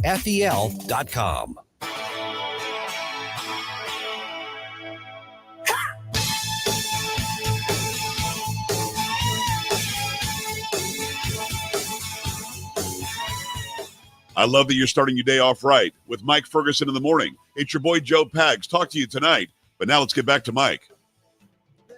All right, 7:05 here. Tim Fitch, former St. Louis County police chief, former St. Louis County councilman, going to be with us.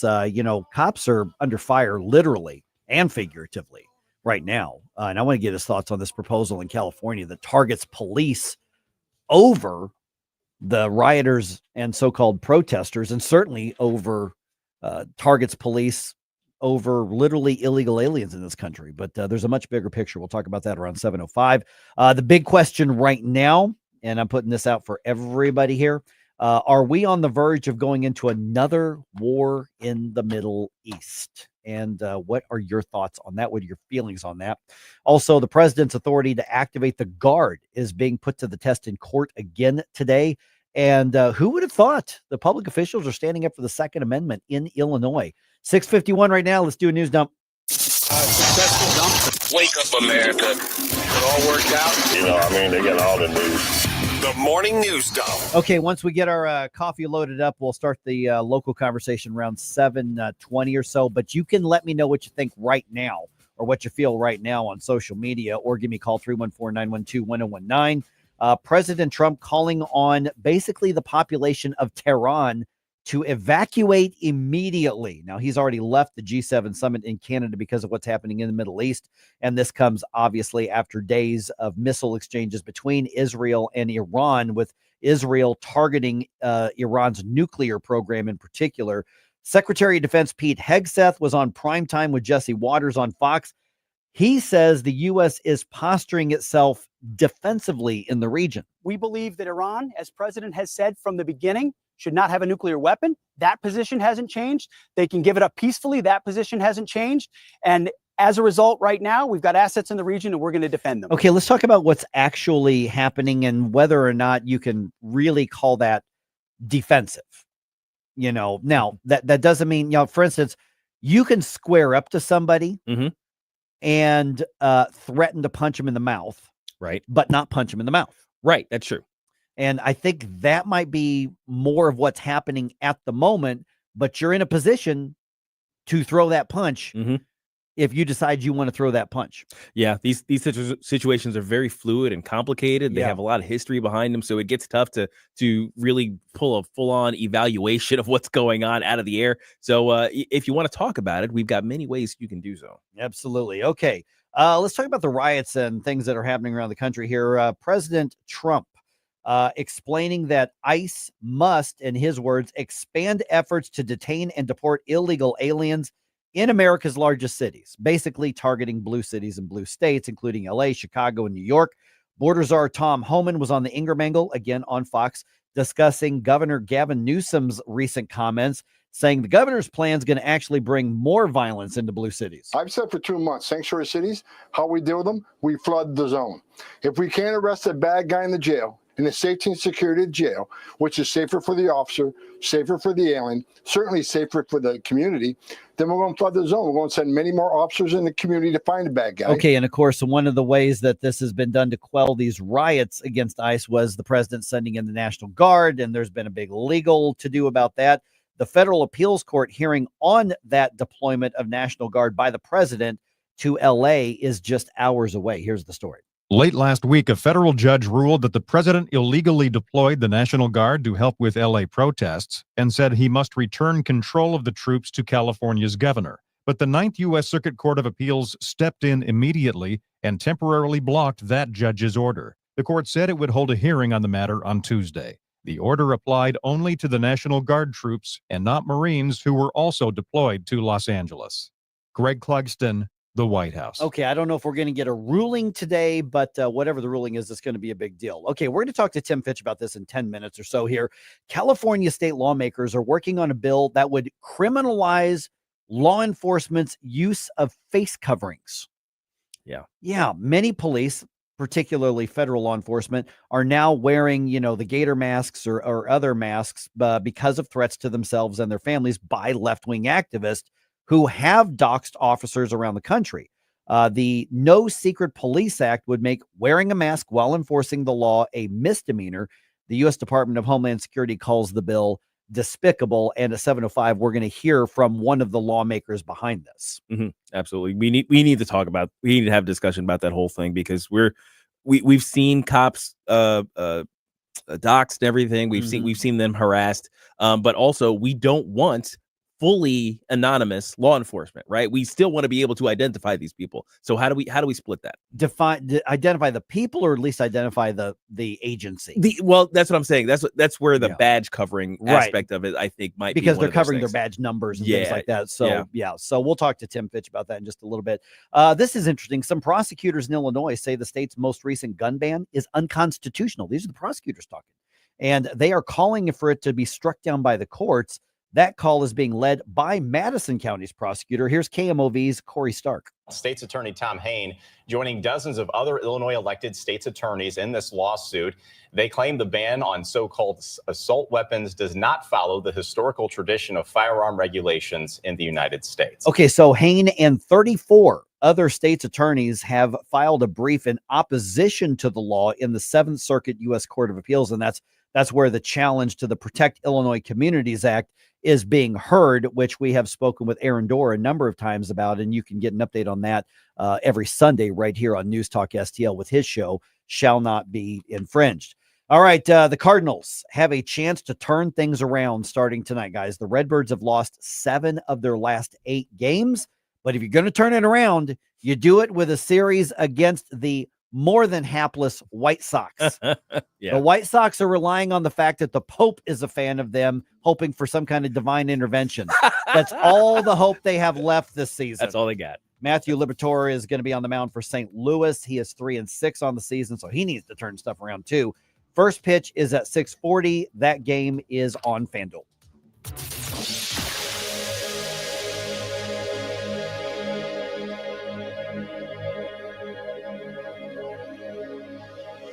Nate Lucas here for the Village Bar in the heart of Des Peres. Since 1948, the Village Bar has been the go-to destination for delicious food, cold drinks, and unbeatable atmosphere. Savor their famous wings, burgers, and onion rings, or grab a drink from their fully stocked bar. Catch all the big games and enjoy the company of their friendly staff. Plus, don't miss the 1879 Distillery, a one-of-a-kind experience right next door. The Village Bar offers the best value in town. Find the Village Bar on Facebook and come experience where history meets great times. You'll be glad you did.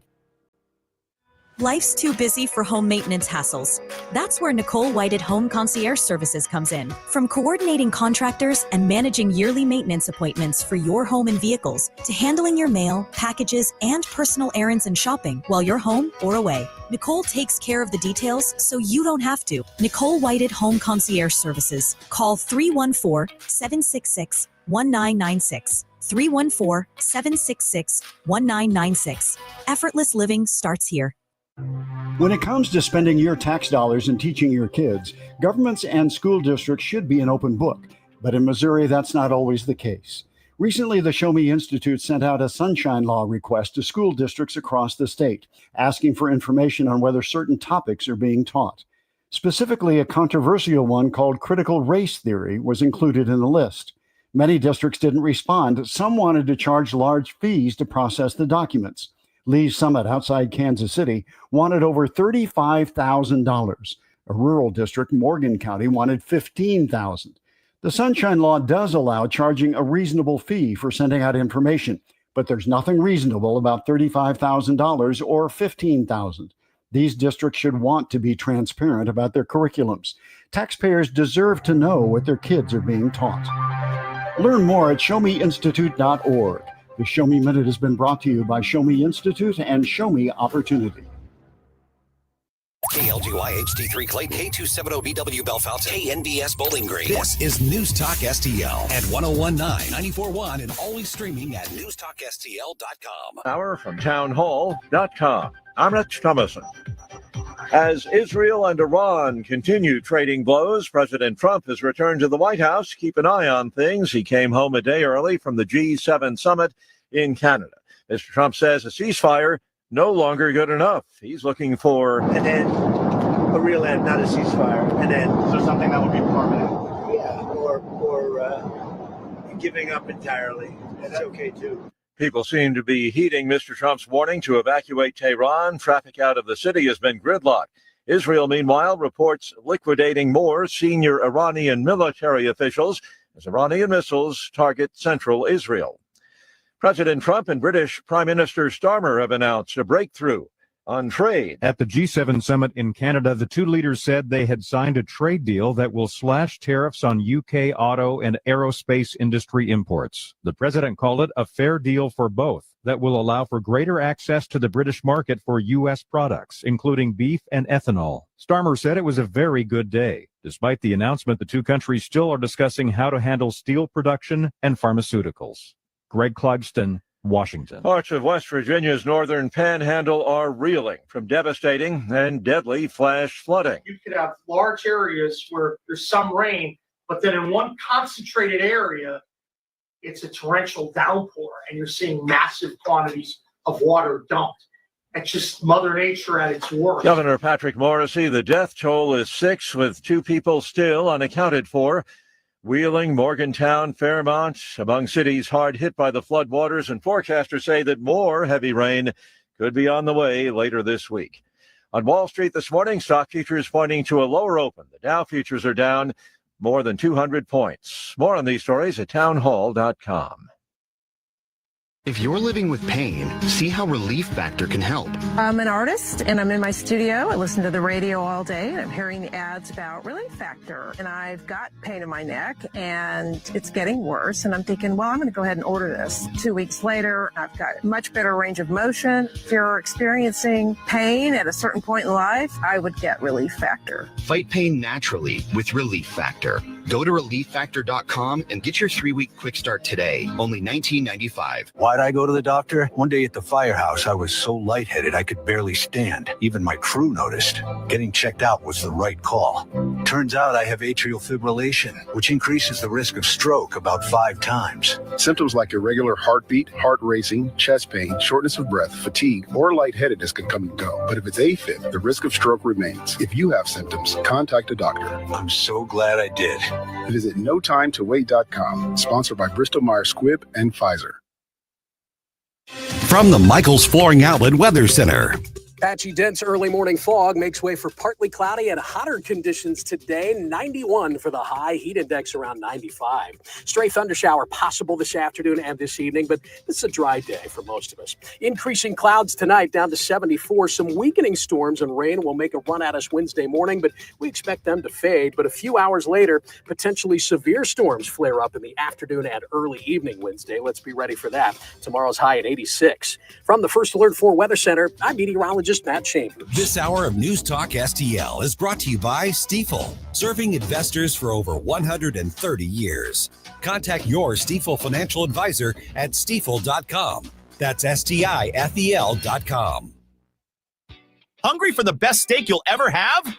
Head to the heart of Moscow Mills and discover Harry J's, a local landmark and family-owned steakhouse, serving up excellence since '98. From mouth-watering appetizers to decadent desserts, Harry J's has something for everyone. Enjoy our extensive bar selection while soaking in our friendly family atmosphere. Whether dine-in or carry-out, your meal is prepared to perfection. Make the drive to 300 Main Street and treat yourself to a taste of Moscow Mills' finest. Harry J's, more than a steakhouse. We're a tradition.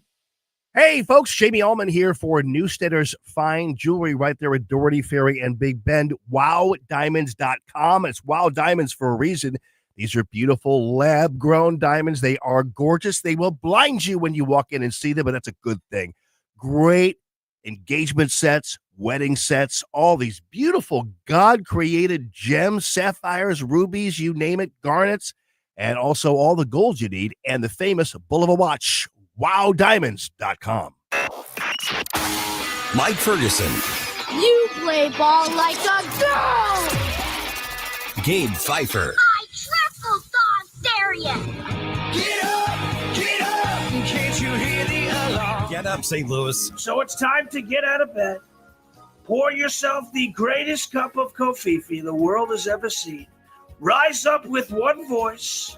Drain the swamp and take back our country. Today's the day we're going to do it, and it's time to do it right now. Believe me. Mike Ferguson in the morning on News Talk STL. This is your cousin.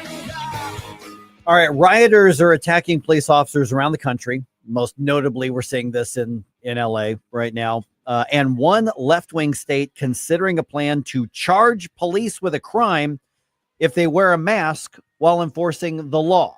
And we're going to hear from one of the lawmakers behind that here in just a moment. And of course, the big question of the day, could the U.S. be heading into another Middle Eastern war? What should our role be when it comes to stopping Iran from having nukes? We want to know what you think about it, and we're going to talk about that at 7:20. It is 7:06 right now. That's Gabe. Got producer Jerome here. I'm Mike. Now joined by Tim Fitch, former St. Louis County Police Chief, as you all know, former St. Louis County Councilman. And I want you to react to something one of these California lawmakers said in just a second, Tim. But what we're talking about is, let's talk about what's gone through culturally and policy-wise over the past couple of years. Defunding the police, then doxing the police officers. That became a thing, particularly during George Floyd stuff and beyond. Literally fighting them during protests, that we're seeing that now. And now one state wants to prosecute them if they cover their faces while enforcing the laws during riots. Tim, I know that you're retired from active law enforcement. How does this strike you, having done your career in public service and law enforcement, and see just wave after wave after wave of attacks on police? It's one thing to question and critique. It's another thing to just outright attack like this. I think those legislators in California feel pretty emboldened by the politics in California.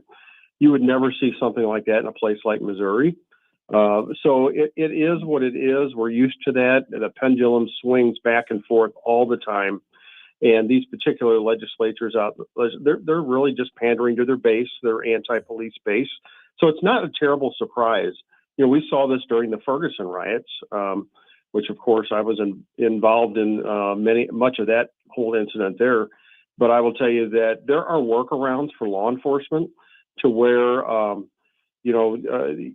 what they did then is took the name tags off of the police shirts and the police outer garments and put in their badge number, their DSN, we call it departmental service number instead. So there's still a way to identify the police officers without giving them, names. But as far as covering faces, by the way, does that go both ways?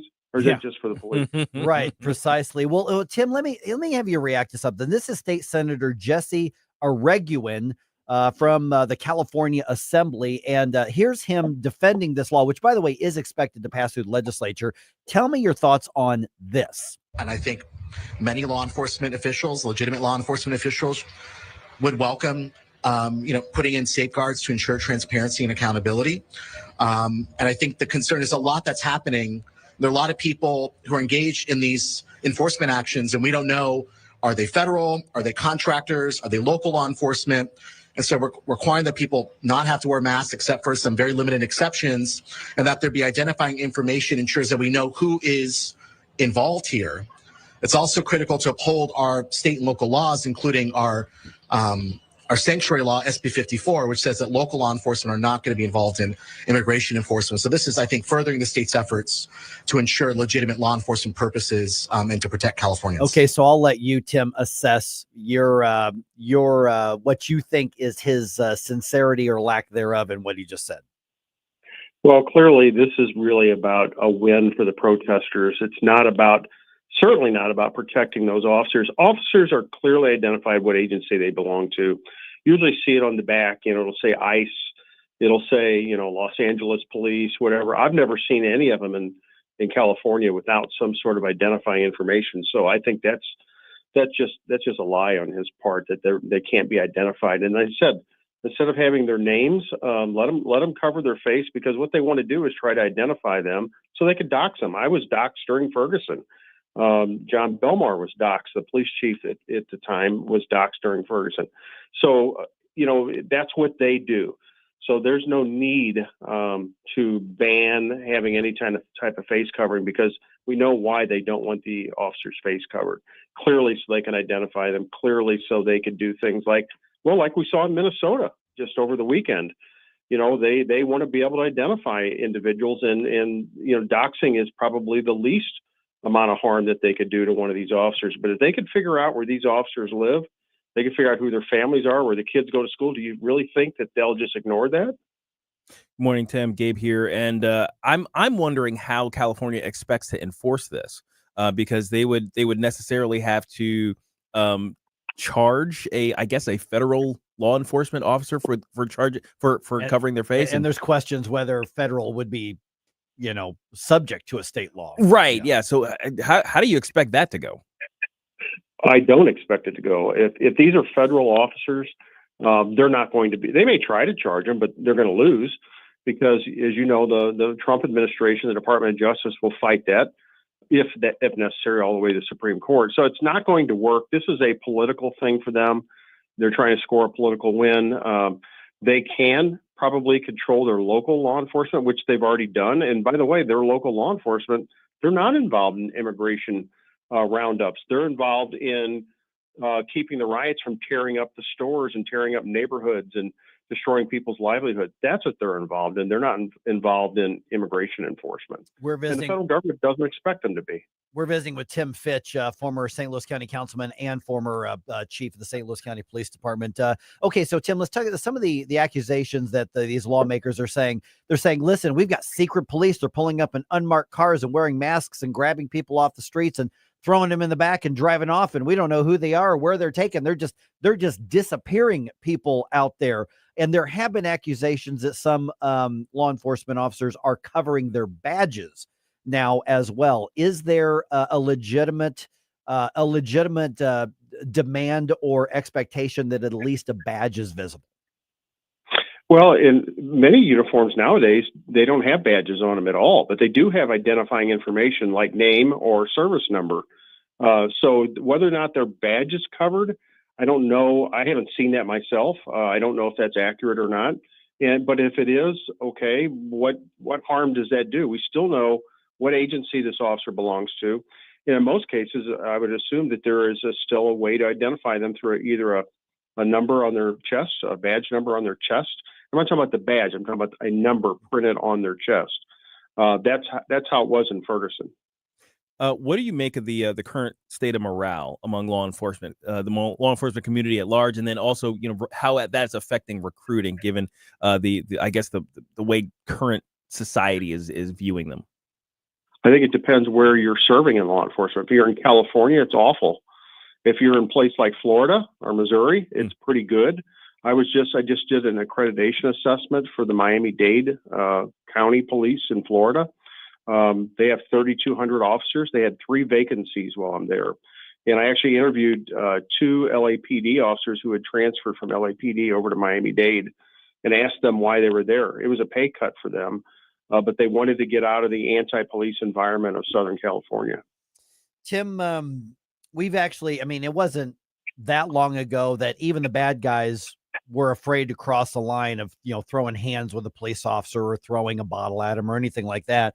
Now we've got a member of Congress who's now facing charges for throwing an elbow at police officers. And it's now, I want to get on TV. I want to get on social media doing this. And so this shows a massive shift, not in just what's acceptable, but also, what tries to make somebody a martyr, beliefs politically. When this case, you're thinking about Congresswoman LaMonica McIver, I think is how you pronounce her name. She's the New Jersey Congress critter who, decided to get pushy with a bunch of law enforcement outside of the ICE detention center. So we're seeing a massive shift as what's acceptable and what's being promoted. If that momentum continues, what can we expect and how does it affect us all?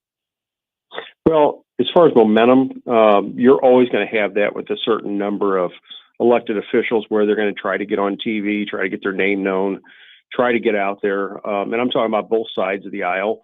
That happens. I don't think that's ever going to stop. That's going to continue to happen. I don't see a big push for this other than this is everything anti-Donald Trump. If they can get on TV and do anything that looks like they're fighting Donald Trump, that's what they're going to do. Tim, what's the right way then to have that proper expectation of holding law enforcement accountable? Because we do want to do that.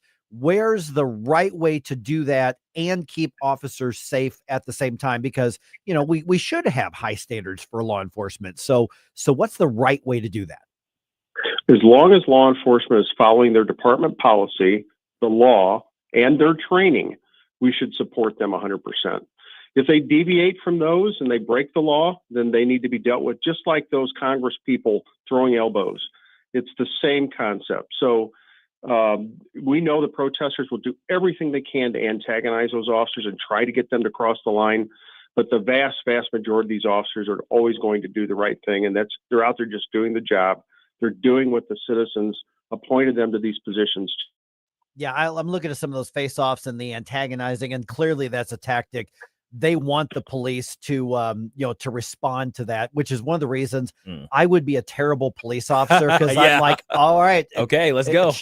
Invitation accepted, and that's not what you want. I don't know how so many of these officers, have that kind of patience of people who hate them as a human being just for trying to enforce the law and protecting other people.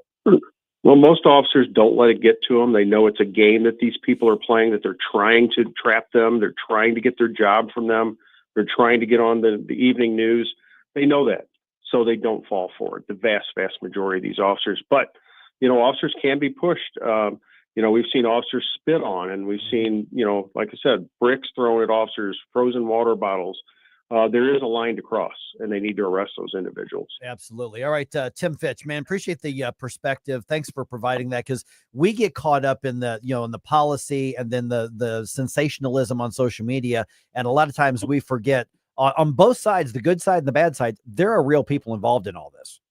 No doubt. Real people with families and trying to make a living just like all of us. All right, Tim, we'll talk to you again soon. Thanks so much. Thanks, Tim. Thank you. All right, 314-912-1019. Let's go ahead and talk about it. Around 7:20. Are we headed for another war in the Middle East?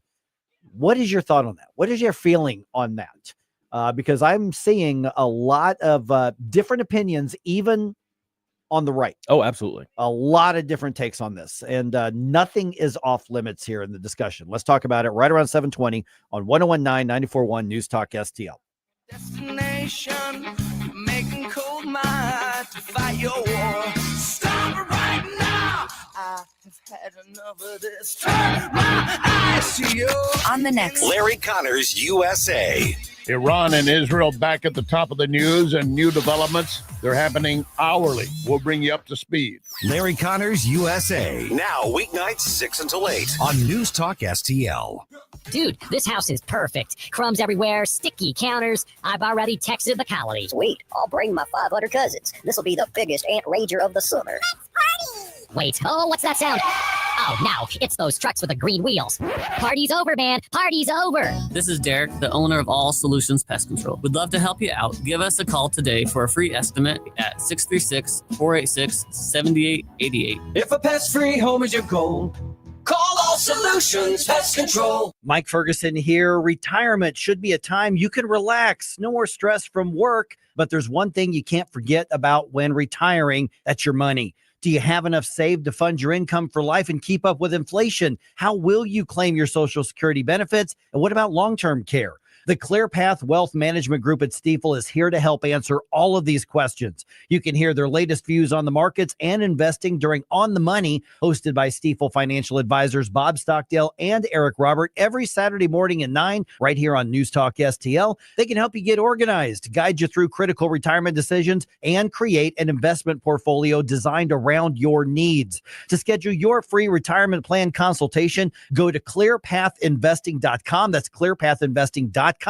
Or call 636-695-2650, 636-695-2650. Stifel Nicholas and Company Incorporated, member SIPC and NYSE. Rhino Shield is engineered to outlast paint by a lot, backed with our 25-year transferable warranty. Paint a house, shield a home. We do brick, block, stucco, asbestos, steel, aluminum, cedar, and more. We are the only coating company selected by Disney, This Old House, and 3 times on HGTV's Curb Appeal, where all 3 episodes concentrate on unpainted brick. If you maintain or own a business with a tired-looking building, you owe it to yourself to look at Rhino Shield and our beautifully durable color schemes. Evaluations are free. We're making buildings pop and be noticed again, from Champaign to the Lake of the Ozarks, exceeding expectations every day with our products, people, and performance. Now is the time to call 877-25-RHINO, 877-25-RHINO, or go to 877-25rhino.com and see how honest and transparent we really are. Tell them, ladies. Don't paint, don't Rhino, go Rhino Shield. Never paint your house again. Rhino Shield. News, analysis, opinion. You know, they're literally taking the Constitution and putting it in a paper shredder. News Talk STL.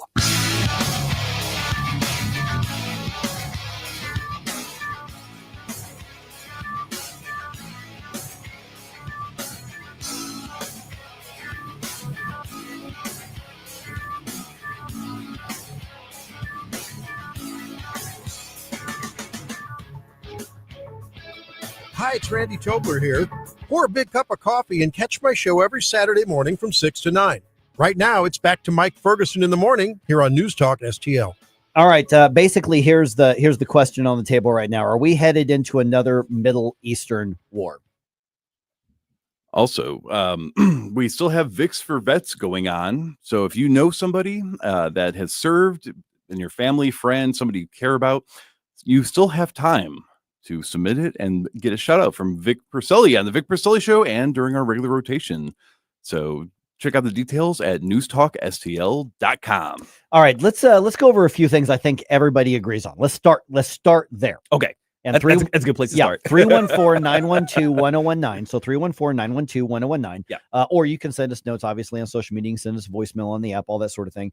No one in their right mind wants Iran to have nukes, wants to have nuclear weapons. I mean, can we, doves, hawks, can we all agree on that? Iran nukes bad. Yes. we agree on that. Yes. Okay. At the same time, should we be directly involved in the military action to stop Iran from getting nukes? And there's the diversion. Yes. Yeah, that I think. Well, although actually, I mean, based on what your findings, what you saw, I guess what poll was that you mentioned? I was talking to somebody about a Daily Wire kind of poll, which is not going to be a scientific one, right? But basically, it's a survey of active conservatives. Yeah, yes, and that's I think that the important part for the discussion is that you're basically on the right, people who would normally, I think back in the day, early 2000s.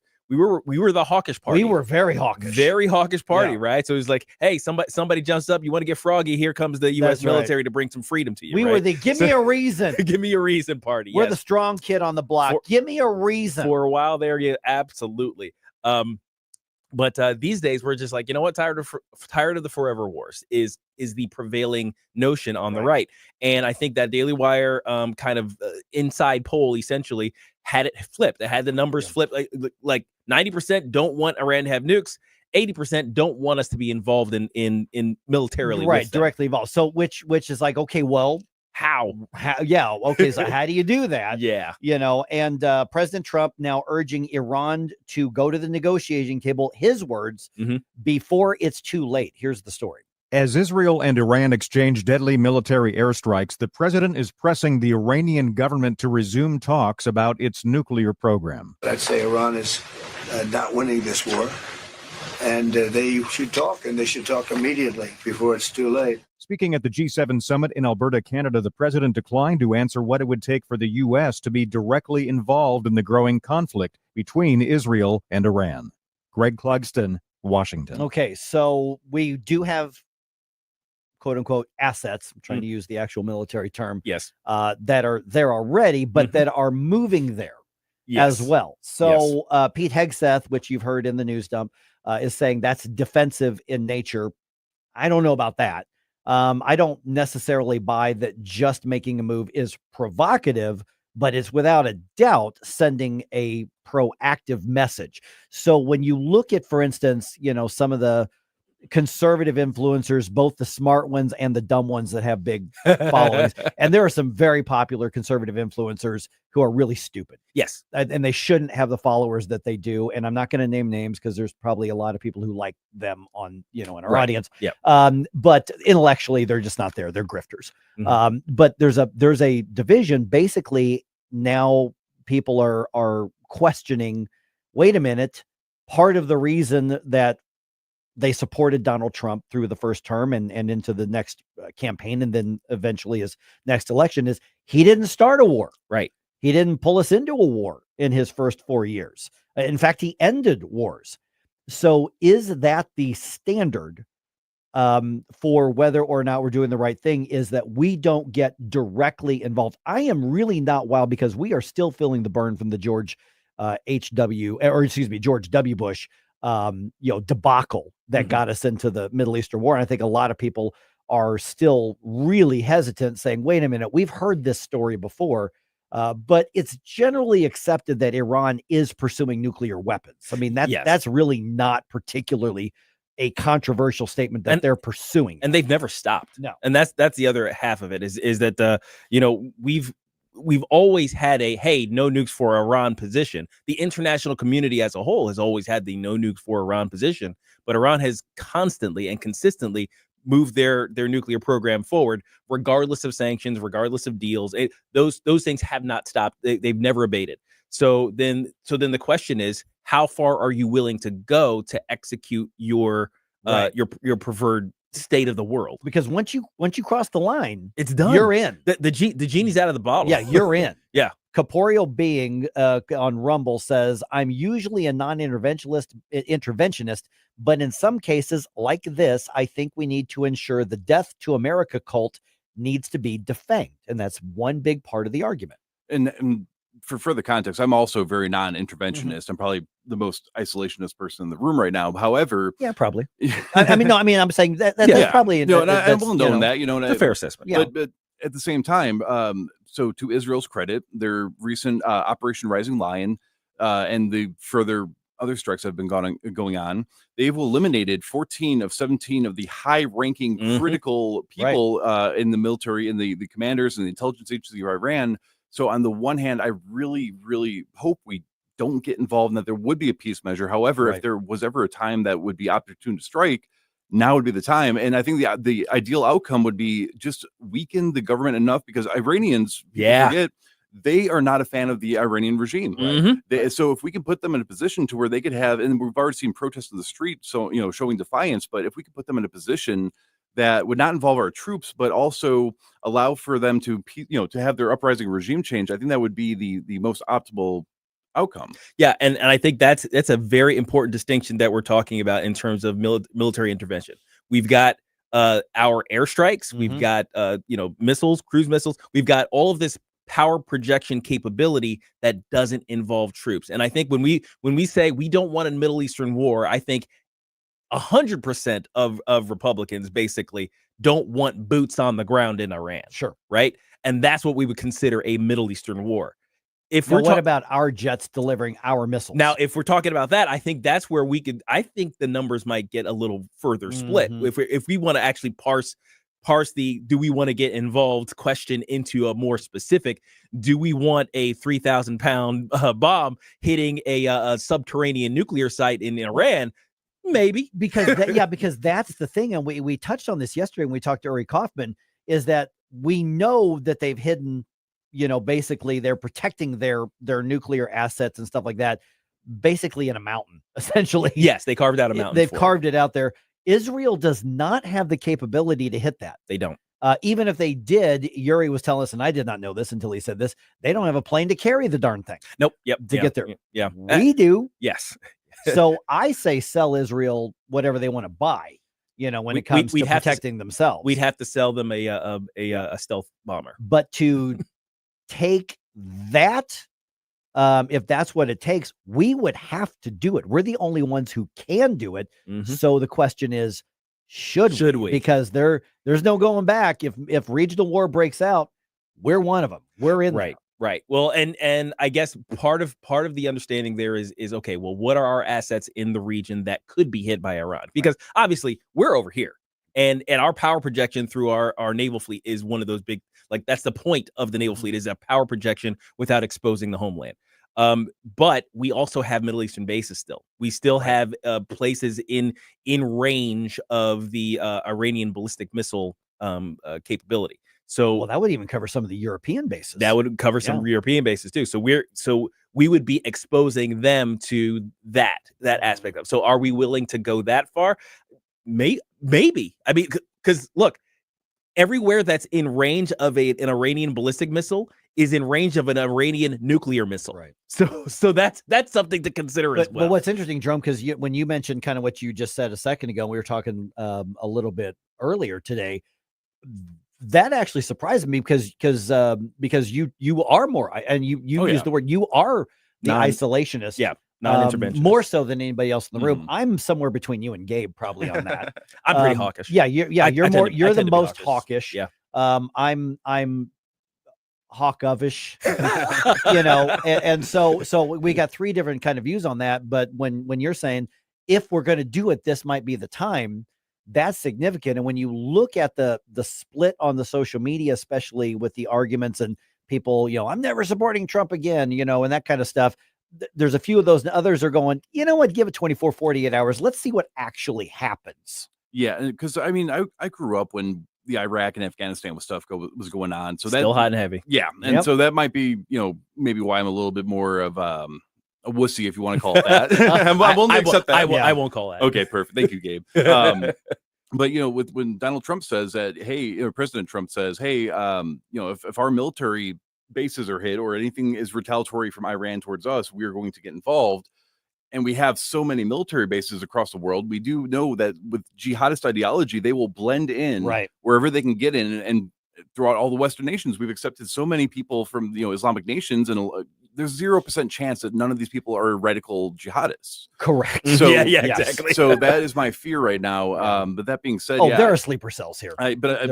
Looking at how the way that Israel has been conducting themselves, I'm actually very, very impressed. They've been doing a fantastic job crippling key military things. So maybe very surgical. Yes. Very precise, scalpel precision. So maybe this is a sign that maybe we just need to budge a little bit and help back them up a little bit. Ride this wave and see if the place where we land is a much better situation than we currently have. Israel acts basically off of one principle, and that is self-defense. Yes. We are looking at what are the U.S. interests over there. Right. Understand the mindset from Iran and other radical Islamic nations is not rational. They do not think the way that we think. Not at all.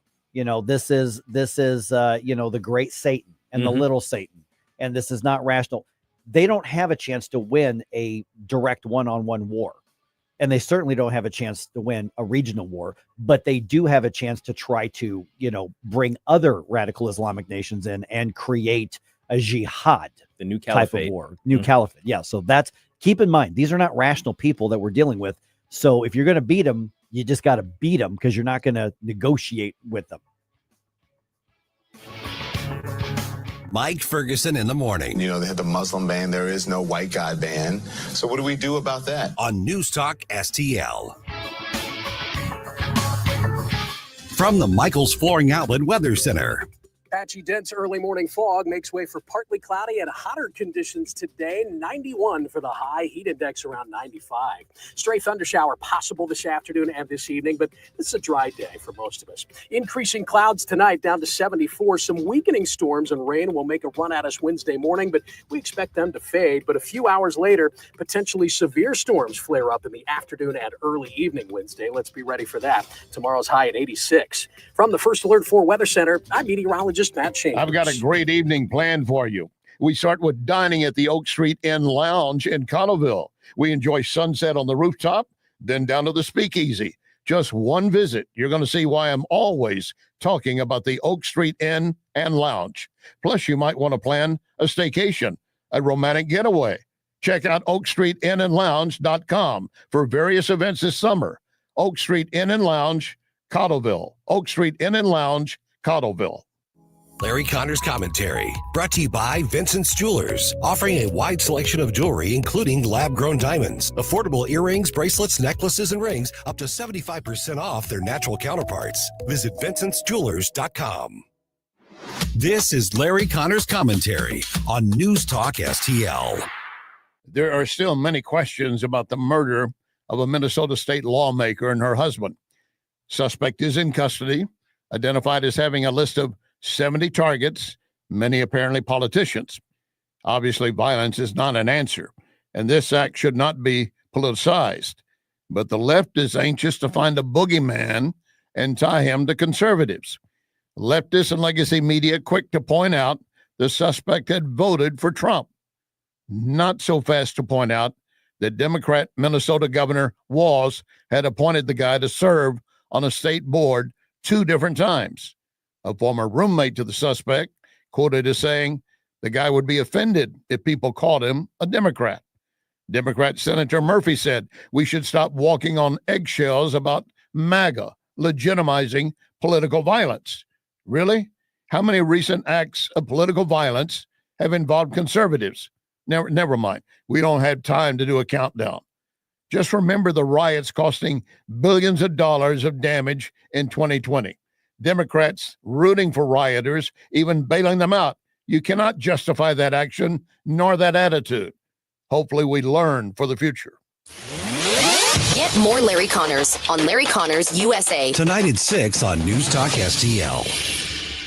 Attention off-road enthusiasts. Iron Bear Customs has the strongest bumpers on the planet. Plus, brush guards, lift kits, and custom cages for all vehicles. Visit ironbearcustoms.com and mention News Talk STL for 10% off. Iron Bear Customs, built tough for the toughest terrain. Discover Patriot Powder Coating, your family-owned specialist in Pacific. From small jobs to big projects, we got you covered. Visit our showroom or call 636-551-0377. Mention News Talk STL for 10% off. Life's legal challenges deserve experienced representation. For over 15 years, Cole Combs, attorney at law, has been serving St. Charles and surrounding counties with comprehensive legal expertise. From tax preparation and estate planning to family law and criminal defense, Cole delivers personalized solutions for your unique situation. You have traffic tickets, need a business formation, real estate matters, one call will handle it all. Cole O. Combs, attorney at law. Call 636-949-0010, extension 3 today, or visit colecombs-law.com. Tony Colombo here for the Farmers Co-op Old Town Country Store in Old Town St. Peters, where they have a huge selection of products and services for your yard and home, including a full line of lawn and garden products, a full line of products for animal care, and that includes anything from livestock to the family dog or cat. They'll fill any size propane tank for about half the price of a new one, and so much more. Visit them in St. Peters on 2nd Street, right behind the QT at 70 and Mid-Rivers Mall Drive, and check out all their products and services at oldtowncountrystore.com. All the information I need on the drive to work. Mike Ferguson in the morning. I keep it on throughout the day, whether it's local, national, or something big that's happening overseas. News, analysis, and opinion. St. Louis is #1 for conservative talk. News Talk STL.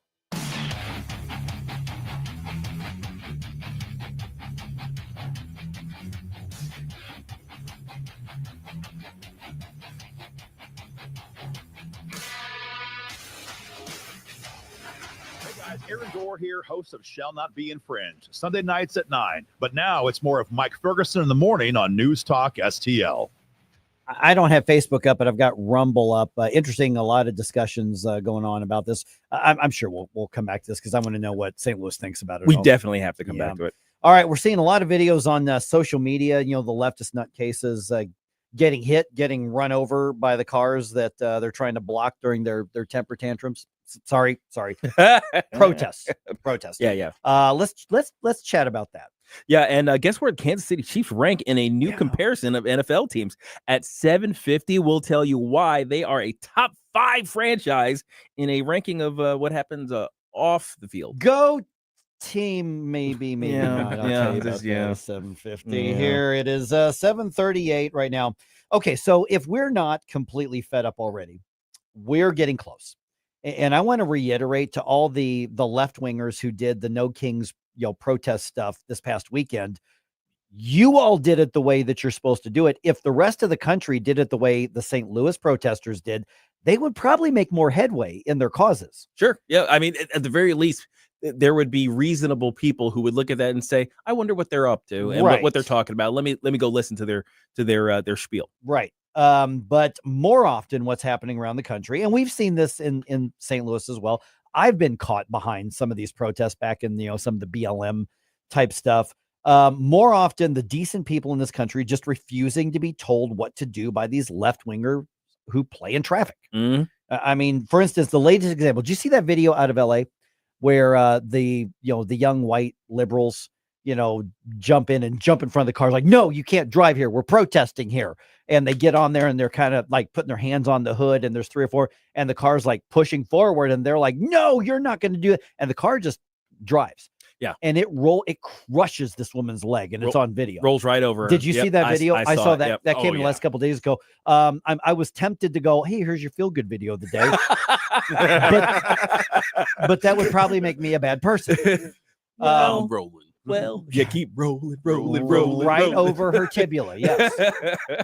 And that's the thing. And of course, now, because it's LA, prosecutors are now looking for the driver of the car. Oh my gosh, really? Now they're not saying they're going to charge, but they're looking and local media like KTLA and some of those, they're referring to that as a hit and run. Oh gosh. And the protesters are holding up this 21-year-old woman, as the latest heroine of the cause. Martyr for the cause. I mean, I'm not saying that I watched that video like 10 times in a row. Only 10. But I'm not saying that as well here. So I probably shouldn't have laughed or celebrated, but I kind of did. Yeah. And it was just a sense of justice, I think, because there are people on the left and frankly, some of the egghead types on the right, and libertarian types, who are going to say, well, let's look at the bigger picture. So what if it's inconvenienced? Maybe they're wrong, but we don't want anybody hurt. And I think the more that these radicals are emboldened, the more of a physical threat they are. And also, I think people are just sick and tired of being told by some 20-something-year-old white guy with either dreadlocks or he just hasn't washed his hair in months, whatever it is, or these frankly privileged white leftists, and that's really who it is, taking on the cause that they're going to speak for everybody else and telling you where you're allowed to drive or not. Yeah. So they've taken the whose streets are streets from, the BLM stuff, and they've decided, well, because we feel righteous in our cause, we are going to take ownership, and that rubs people the wrong way, and people are tired of it. Now, in some states, you notice these things don't happen because the bad guys know, oh, the governor literally in Florida says we can run you over. Yeah. And we will. And we're not prosecuting somebody who runs you over. Stay out of the street. Yeah, the only thing that makes that video of the governor of Florida declaring that better is if you add ludicrous underneath it. Move, get out the way. Yeah. Right. It's just underneath. Yeah, that's right. But seriously, look, if somebody were to, let's say, block you from going to your apartment, right? They stood in the doorway of your apartment building, so you are incapable of getting to your home. Do you feel any qualms about hitting them in the solar plexus? None. Right? None. Well, here, and because they're... But the same people, there would be people who would say, well, you shouldn't have resorted to that. You should have called the police. You should have negotiated. Hear them out. Well, no. Maybe did you ask why they were doing that? Exactly. I mean, that's the mindset. Did you try to understand their feelings? No, because the thing is, these people are presuming that because you are a decent individual and you don't want other people to be hurt, that they're going to get their way. They have weaponized your compassion against you. Right. That's the thing that hits me the most about these types of protests, is that you're turning my good nature into a weapon against myself. So right. to take away my own freedom. It's like I'm not going to let you manipulate me into being a rug that you're just going to walk all over. Right. So there's a difference between looking for somebody to get into a conflict with. Right. If I know that I don't have to go downtown, but I know right. there's a thing there, so I'm going to drive down there to drive through the boy. Wouldn't it be a shame if they surrounded my car and I had to or got you? That's not what I'm talking about. No, that's not what we're talking about. I'm talking about you're trying to go to work. You're trying to take your kids to school. You're trying to go to the grocery store. You're trying to live your life. Yes. You're trying to go home, and you end up somewhere, and they're like, no, you're not allowed to go here because we're upset about something. It has nothing to do with you, but we don't care. This, and to me, justice is you get one warning and I'm driving through no matter what. Yep. Now, I don't know. The law may look at that very, very differently, but when it's been pretty clear in most states, you're pounding on the car, you surround the car, you're yelling, screaming. I'm in danger. You do what you have to do to protect yourself. Yes. Whatever you think that's going to be. In this case in LA, I think what we're seeing, because there were a couple cases, there was one at night, and then there was this one that's become famous or infamous, depending on your perspective, where essentially people are saying, I'm not looking for the reason, but I'm not backing down right on it whatsoever. And it's interesting to me because when people push through, they scream and wail like, oh my God, how could you possibly do this? How could you? Oh my gosh. Oh my goodness. Can you believe this? Ran her over. Oh my gosh. Oh my God. Well, I mean, I'll be really honest. I didn't feel an ounce of sympathy. None. For that stupid girl who her leg got crushed. Yeah, I mean, it's like extensive leg injuries, and I don't care. Yeah. She was on the ground wailing when the car went through. Oh, you saw it bounce. Yeah. Yep. Because she got hit twice. Right. And she was in a weird position. Yeah. And that led to, I imagine, multiple compound fractures. She's already had surgeries on it.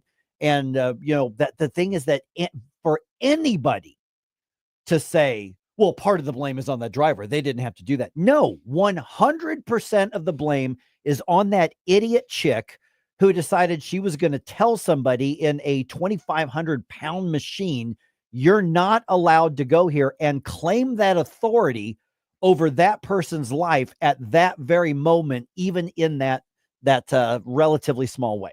Yeah, see, the Germans, I love their language because they like to give names to very specific things. Yeah. It's called Schadenfreude. right?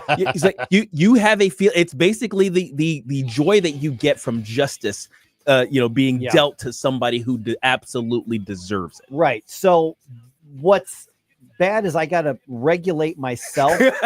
I don't want to be the kind of person who enjoys people suffering catastrophic injuries. Right. True. But I really enjoyed the justice of that moment, and I don't feel bad about what happened to her at all. Play stupid games, win stupid prizes. Yes.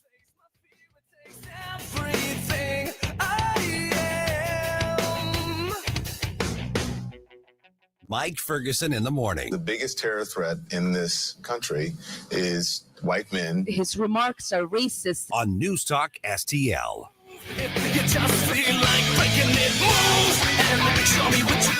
Jamie Allman here, tossing and turning over retirement worries. You're not alone. 3 out of 4 Americans share your concern about having enough saved. But here's the thing. A comfortable retirement isn't out of reach, even if you're planning for 30 or 40 years ahead. Every day, Jeff Portman from the Gemini Wealth Group helps people avoid the critical mistakes that can derail their retirement. Build your path to financial confidence. Visit GeminiWealthGroup.com or call Jeff directly at 314-888-0123. Securities and advisory services offered through LPL Financial, a registered investment advisor. Member FINRA SIPC. Since 1995, Renewal by Anderson has helped St. Louis homeowners upgrade with windows and doors. Now it's our 30th anniversary sale. You'll get $1,995 off every project. No gimmicks, real savings, and the nation's best warranty. The offer ends June 30th, so you don't want to wait. There are some restrictions. Visit rbastl.com. Renewal by Anderson. Superior products, exceptional service. Get ready, St. Louis. The Cubs are coming to town June 23rd through the 26th. The Cardinals host baseball's best rivalry at Busch Stadium in a series that always delivers. The Chicago STL rivalry is legendary, and the energy in the ballpark will be electric. It's the perfect way to spend a summer day or night at the ballpark with passionate fans and nonstop action. Don't miss out. Get your tickets today at cardinals.com/tickets. Hey, this is Sonny Gray, St. Louis Cardinals for the Lou. Hey parents, looking for something fun and unforgettable to do with the kids? Bring the whole family to a Cardinals game at Busch Stadium. From kid-friendly activities and giveaways to awesome promotions like Kids Run the Bases. Your little ones will have a blast, and so will you. Check out Family Sundays, presented by Smithfield, where select tickets include a free jumbo hot dog and soda. There's nothing like sharing the magic of Cardinals baseball together. Make your memories this summer at Busch Stadium. Tickets are available at cardinals.com.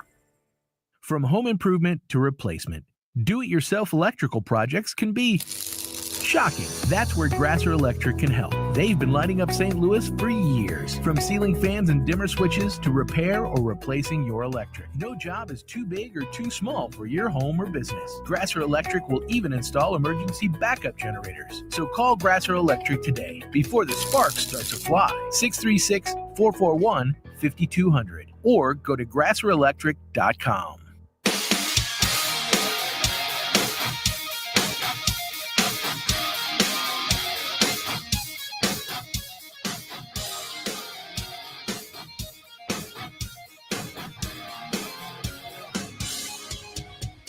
Hey, Chris Arps from the Tim Jones and Chris Arps Show. Make sure that you're listening to our show this afternoon from 4 to 6. Now back to the Mike Ferguson in the Morning Show.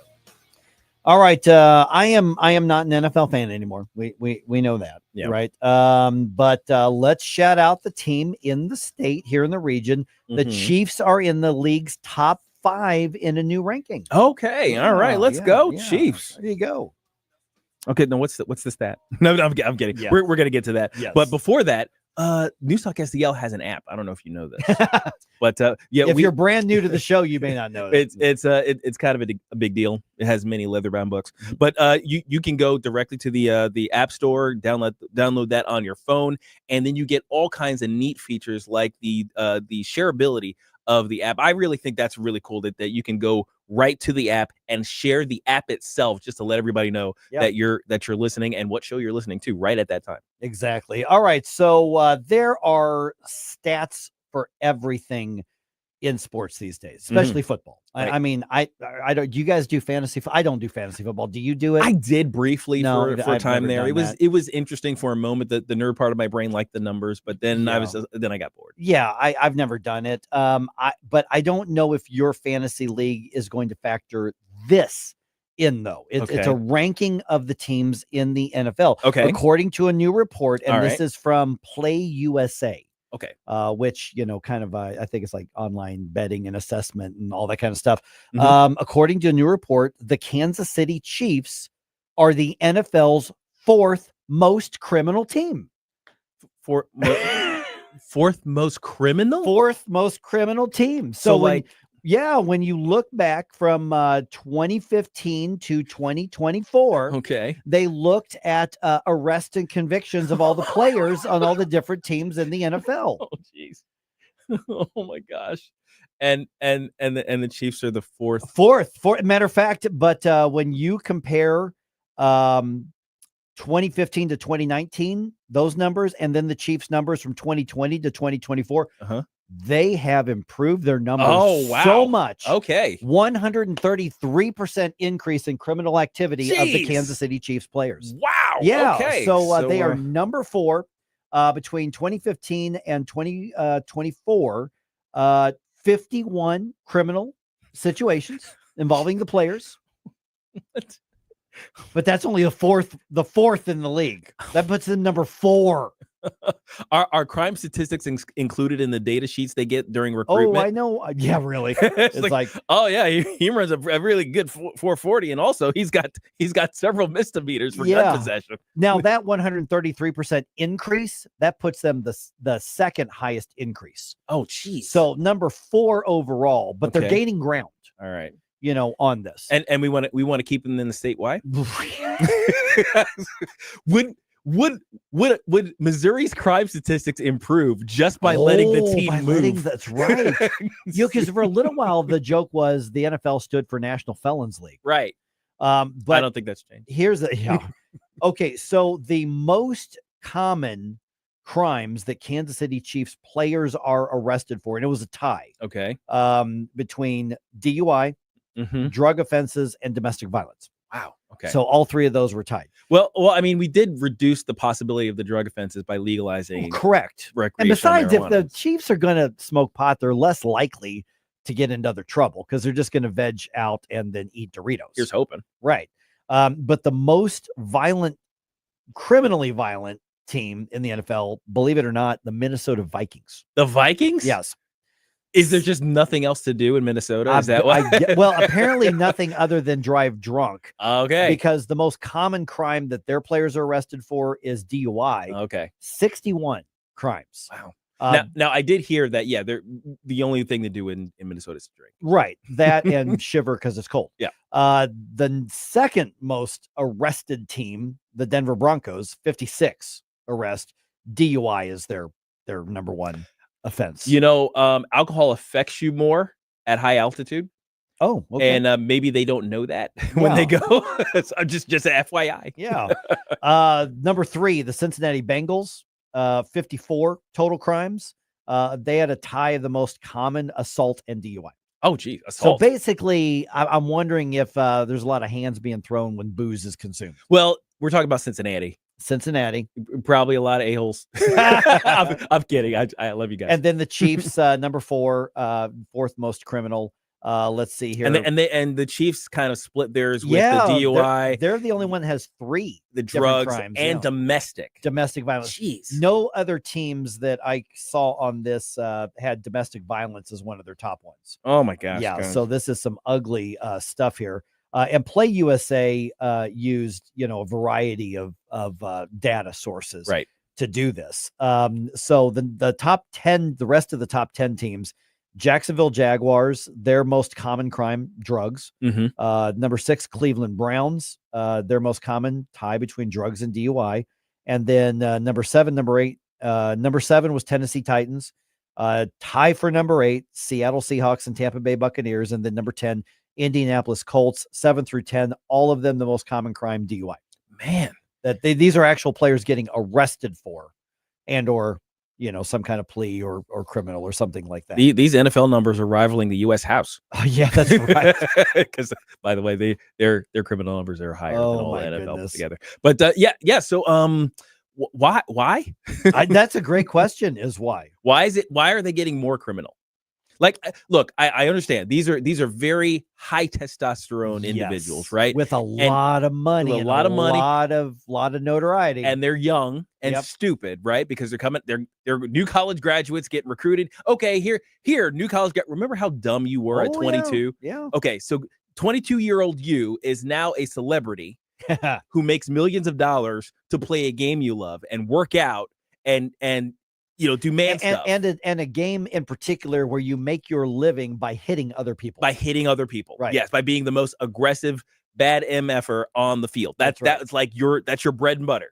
And then with all your millions, you go party. Right. Because you work hard, you play hard. So you got all this testosterone madness, I like to call it, with you and your boys out, and you're getting drunk and stuff happens. Okay, I get it. But come on. Well, it's one thing to like get in a little bit of trouble. I Sure. mean, it's one thing like the cops are called because you know what, you're getting rowdy, you gotta Right. go. Yeah, you guys guys gotta gotta go home. You Mhm. don't have to go home, but you can't stay here. Right. Let me call you Uber. Nobody That's has one thing, any yeah. excuses now to DUI. Yeah, or yes, exactly. Or even somebody got mouthy and you guys got into a fight somewhere. Now I would rather just extract myself from the situation, but you know what, if you're a tough young professional athlete, like they're not telling me, are you kidding me? I take on, whoever in the NFL, because I don't know the names anymore. Look, here's my advice to all the young dummies who are going to get recruited into the NFL and suddenly become millionaires with a lot of extra time on their hands in the offseason. Hire somebody to be your wingman, to be your designated driver, and keep you out of trouble. Oh man.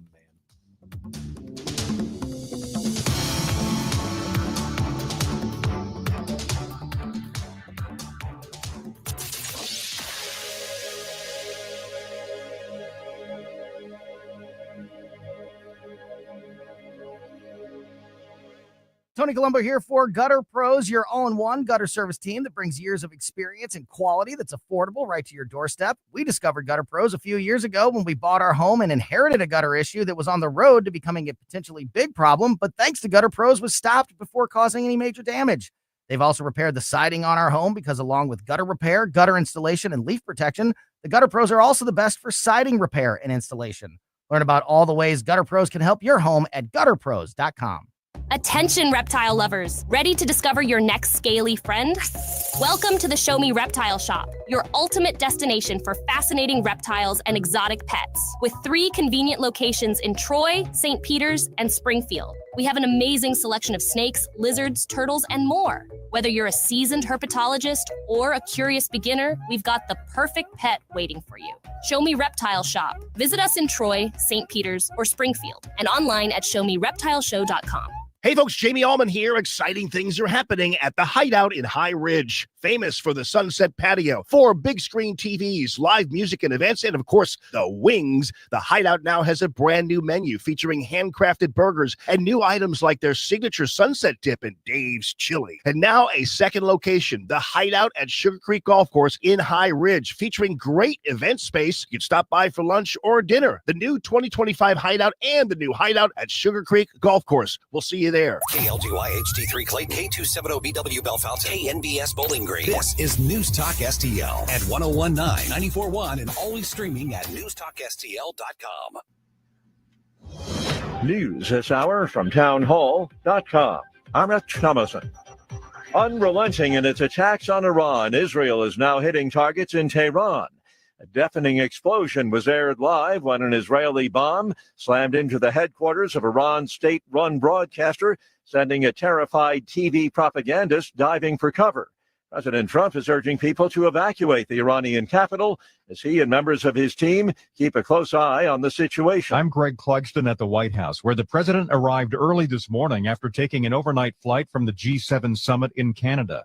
He and his national security advisors are monitoring the escalating conflict in the Mideast. The president said he wants something more permanent than a ceasefire and that he hasn't reached out to the Iranians for peace talks. He wrote online that if they want to talk, they know how to reach me. And more than 200 Iranians have been killed so far. At least 24 deaths have been reported in Israel. Before departing the G7 summit, the President and British Prime Minister Starmer announced a US-UK trade deal had been signed. The aerospace industry will see tariffs removed completely. There'll be a 10% levy on the car industry. One wrinkle is, while UK government officials point out that Britain is the only country to be exempt from the global tariff of 50% on steel and aluminium, a 25% tariff does remain. Negotiations to remove this will continue. The BBC's Chris Mason. Retail sales fell last month for the second consecutive month. Sales dropped 0.9% in May, following a smaller decline in April. Among other things, Americans purchased fewer cars last month. On Wall Street, ahead of this morning's opening bell, stock futures in the red. The Dow futures are down 221 points. NASDAQ futures off 113. More on these stories at townhall.com. If you're living with pain, see how Relief Factor can help. My back got injured very bad. I was off work for about a year. I heard about Relief Factor from my wife. I took it every day, 3 times a day for 3 weeks. Looked at her and I said, the pain is gone. And she said, I'm glad it helped. I said, no, you don't understand. It's gone. Fight pain naturally with Relief Factor. Go to relieffactor.com and get your 3-week quick start today. Only $19.95. Healthcare is complicated. It doesn't have to be. If you don't love how your health insurance works, maybe it's time to leave traditional health insurance behind. Take charge of your healthcare with Christian Healthcare Ministries. CHM offers you flexibility. Enroll anytime, choose your own provider, and select the program that fits your needs and budget. CHM is the original faith-based way of taking care of your medical bill costs. Learn more at chministries.org. From the Michaels Flooring Outlet Weather Center. Patchy, dense early morning fog makes way for partly cloudy and hotter conditions today. 91 for the high, heat index around 95. Stray thundershower possible this afternoon and this evening, but it's a dry day for most of us. Increasing clouds tonight down to 74. Some weakening storms and rain will make a run at us Wednesday morning, but we expect them to fade. But a few hours later, potentially severe storms flare up in the afternoon and early evening Wednesday. Let's be ready for that. Tomorrow's high at 86. From the First Alert 4 Weather Center, I'm meteorologist Matt Chambers. This hour of News Talk STL brought to you by Chris Cooper and Serenity Wealth Management. Discover little-known strategies that could be the difference between choosing the care you deserve or having someone else decide it for you. Get a free copy of Chris's book at serenityltc.com. Need help navigating Medicare? The Westhoff Agency is here to assist. Hi, I'm Debbie Westhoff with Westhoff Agency. We have helped hundreds of people just like you navigate Medicare options. Our team of experts makes the process simple and stress-free. Let me, Debbie Westhoff, be your personal Medicare guide, walking you through each choice to find the coverage that truly fits. Visit westhoffagency.com for more information. That's westhoffagency.com.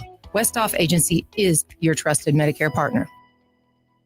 Springtime often means storms. Don't let a fallen tree ruin your day. Call Hanson's Tree. Look them up at hansonstree.com. Hanson's, your expert insured tree care specialist in the St. Louis region and well beyond. In addition to taking care of all the messes, they can take care of beautiful things as well. Organic mulch, tree trimming, grinding, and land clearing, green waste recycling. Let the expert arborist at Hanson's take care of all the tree care for your home or business. 24/7 at hansonstree.com, hansonstree.com. Mike Ferguson. Are you pretending to be crazy? Gabe Pfeiffer. There's something serious I have to tell you about the future. Get up, St. Louis. Let's knock it off. Mike Ferguson in the morning on News Talk STL. Get up, this is your cousin. All right, man, as always, particularly the Rumble chat box. A lot of interesting discussions going on. And one, what is this about a fake Donald Trump's ear? What the hell? So welcome to our, I guess, friend Strongest here. So that's a handle I've not seen before. So, welcome. Welcome. I think you're definitely wrong, but we have one of those individuals who is claiming that ears that are grazed by bullets do not bleed, and that President Trump's ear is in too perfect of a shape to have actually been injured because, plastic surgery does not exist. And also ears. So is this a conspiracy theory that the shooting didn't happen? That's what I'm trying to figure out here, because I have some questions. Yeah. I mean, you know me, I'm a tinfoil guy, but that's one. I mean, I could see it maybe being an inside job per se, but no, at the same time, I've had cauliflower ear. I was a combatant sportant. I've injured my ear many times doing stupid stuff. And so I just want to put on record here that no, there was some trauma caused by that. And if you watch the Joe Rogan podcast episode where he had Donald Trump on, Joe Rogan himself inspected the ear and said, yes, there's definitely damage there. So, all right, there you go. Okay, all right. So, but make your case. The number chat box. Yeah, right there. no, welcome. You know, make your case. He's being very respectful. So, hey, you know what? You don't have to agree with me or any of us to be part of the conversation. We're a little different than that. You can disagree and make your case. All right, 8:06 right now. The big question right now: are we on the verge of going into another war in the Middle East? Also, court case. A lot of people forgot about this, even though it's only a week old. The president's authority to activate the guard is being put to the test in court. That's going to have an update today. And there are elected officials in Illinois standing up for the Second Amendment. Let's go ahead and do a news dump here. Wake up, America. It all worked out. They got all the news. The morning news dump. I also want to point out, speaking of the Rumble chat box, one of the most consistent kind of News Talk STL super fans is Jay Monty.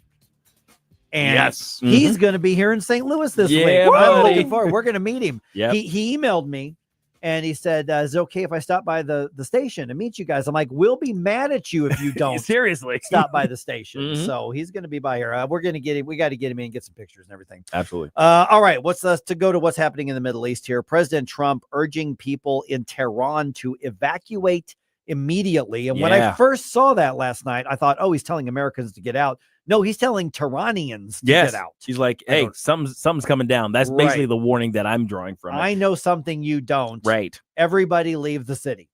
And I don't know how big Tehran is, but that would essentially be akin to, hey, everybody in San Antonio, get out. Yeah, pretty much. You can't do that.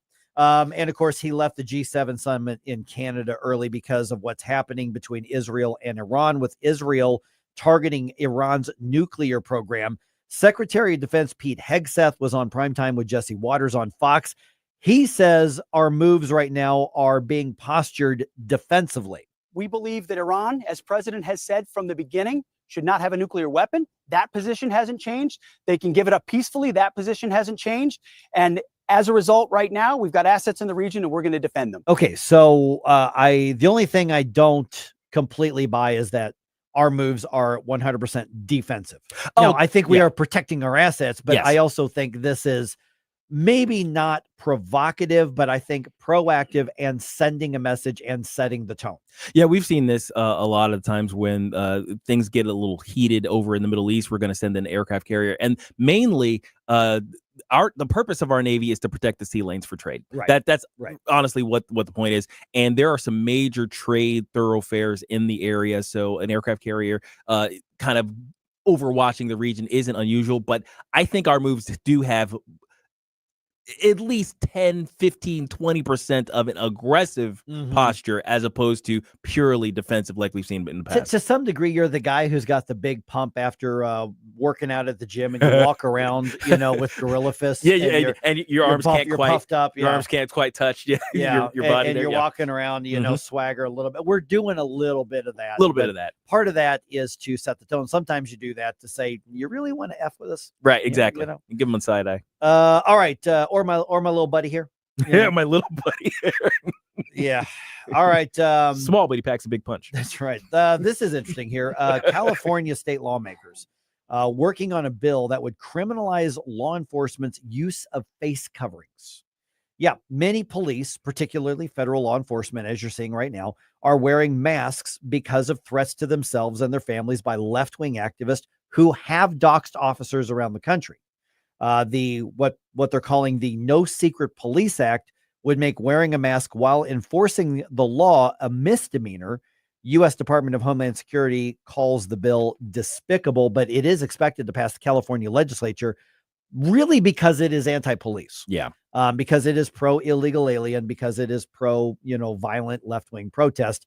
It's basically trying to tilt the advantage in the conflict away from law enforcement by making it not worth police's time and risk to their families to enforce the law. Yeah. Now, and in our discussions with Tim Fitch. Yes. He said that those were basically unenforceable against federal law. Now they're constantly trying to defang their own police, and we've seen that many times. But all of the federal law enforcement people that are ICE guys, they're fine. They're not. This isn't good. No. Cop is going to deliver this misdemeanor to an ICE agent in California. Yeah, good luck with that. Yeah. You know. All right. Speaking of what's happening in California, the federal appeals court hearing on President Trump's deployment of National Guard troops to LA, that is just hours away. Late last week, a federal judge ruled that the president illegally deployed the National Guard to help with LA protests and said he must return control of the troops to California's governor. But the Ninth U.S. Circuit Court of Appeals stepped in immediately and temporarily blocked that judge's order. The court said it would hold a hearing on the matter on Tuesday. The order applied only to the National Guard troops and not Marines who were also deployed to Los Angeles. Greg Clugston, the White House. Okay, so assuming there's no changes to the schedule later on today, the hearing is expected to happen. That doesn't mean we're going to get a ruling, but it's possible that we could get a decision today. Obviously, by this time tomorrow, we're going to know what the status of that is. And what's at question here is not whether or not the National Guard can be used to quell riots.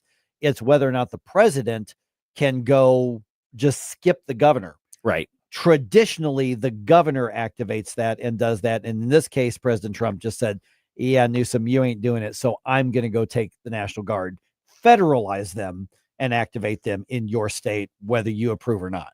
And to be fair, there is a caveat. I'm trying to remember exactly what it's called, like Title 10 or something like that, that does allow the president to basically to basically work around the governor to employ the National Guard of that state to defend federal assets in the state. So depending on what the Guard's mission is, that could be the deciding factor of what this ruling plays out. All right. Some prosecutors in Illinois say the state's most recent gun ban is unconstitutional. That is a heartening statement for me to read, that there are prosecuting attorneys in Illinois who are standing up for the Second Amendment. They are calling for that law to be struck down by the courts. That call is being led by Madison County's prosecutor. Here's KMOV's Corey Stark to explain. State's Attorney Tom Hain joining dozens of other Illinois elected state's attorneys in this lawsuit.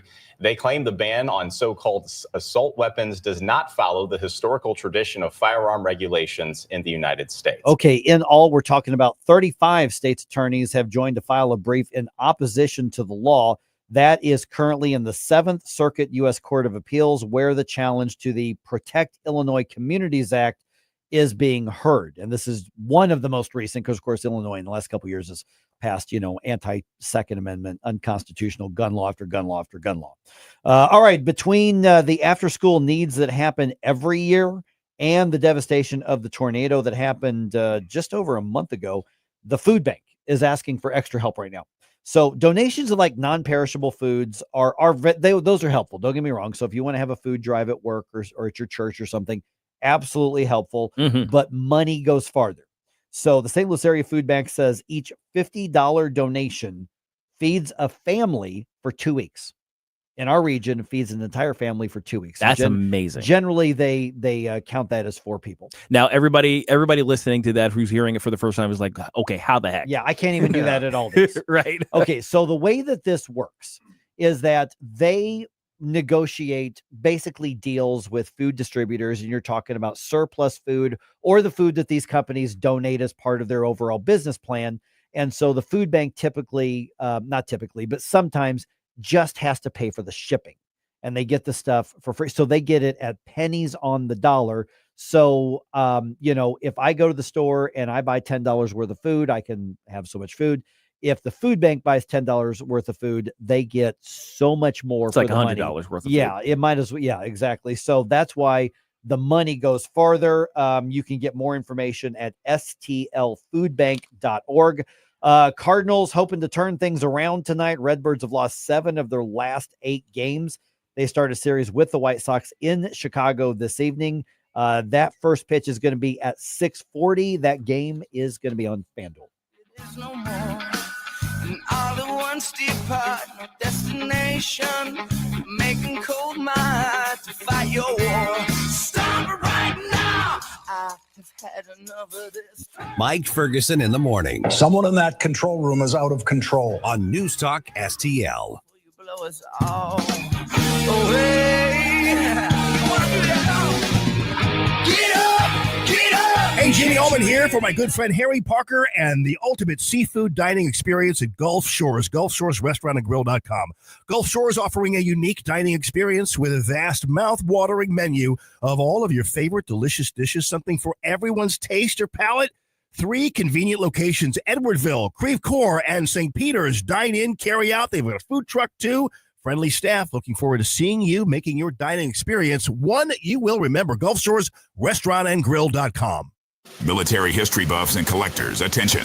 Looking for authentic military collectibles? Look no further than Alamo Military Collectibles, your one-stop shop for genuine military artifacts, firearms to uniforms, medals to memorabilia, pistols, rifles, bayonets, insignia, patches, helmets, field gear, and more. Both American and foreign pieces. We offer cash or consignment for your items. Alamo Military Collectibles. Visit us online at alamomilitary.com or call 314-638-6505 today.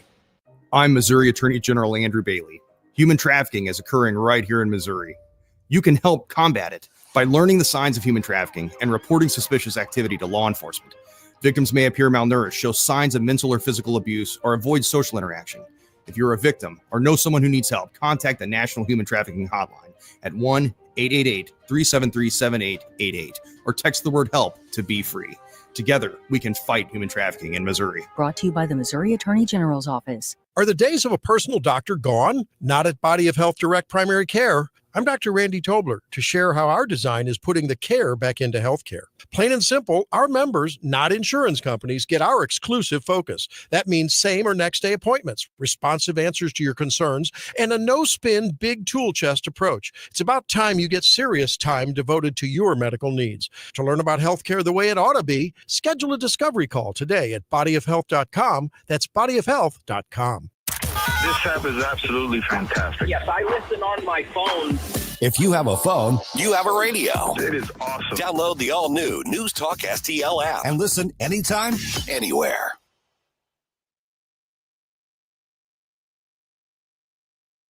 In a world of ugly faces, should I be allowed to be so hot? Hi, this is Jefferson County Councilman Billy Crow with a reminder to check out our new show, Jeffco Patriot Radio, this and every Sunday at high noon. Now, back to the Mike Ferguson in the Morning Show. All right. Did our state government just get played and played bad by the billionaires?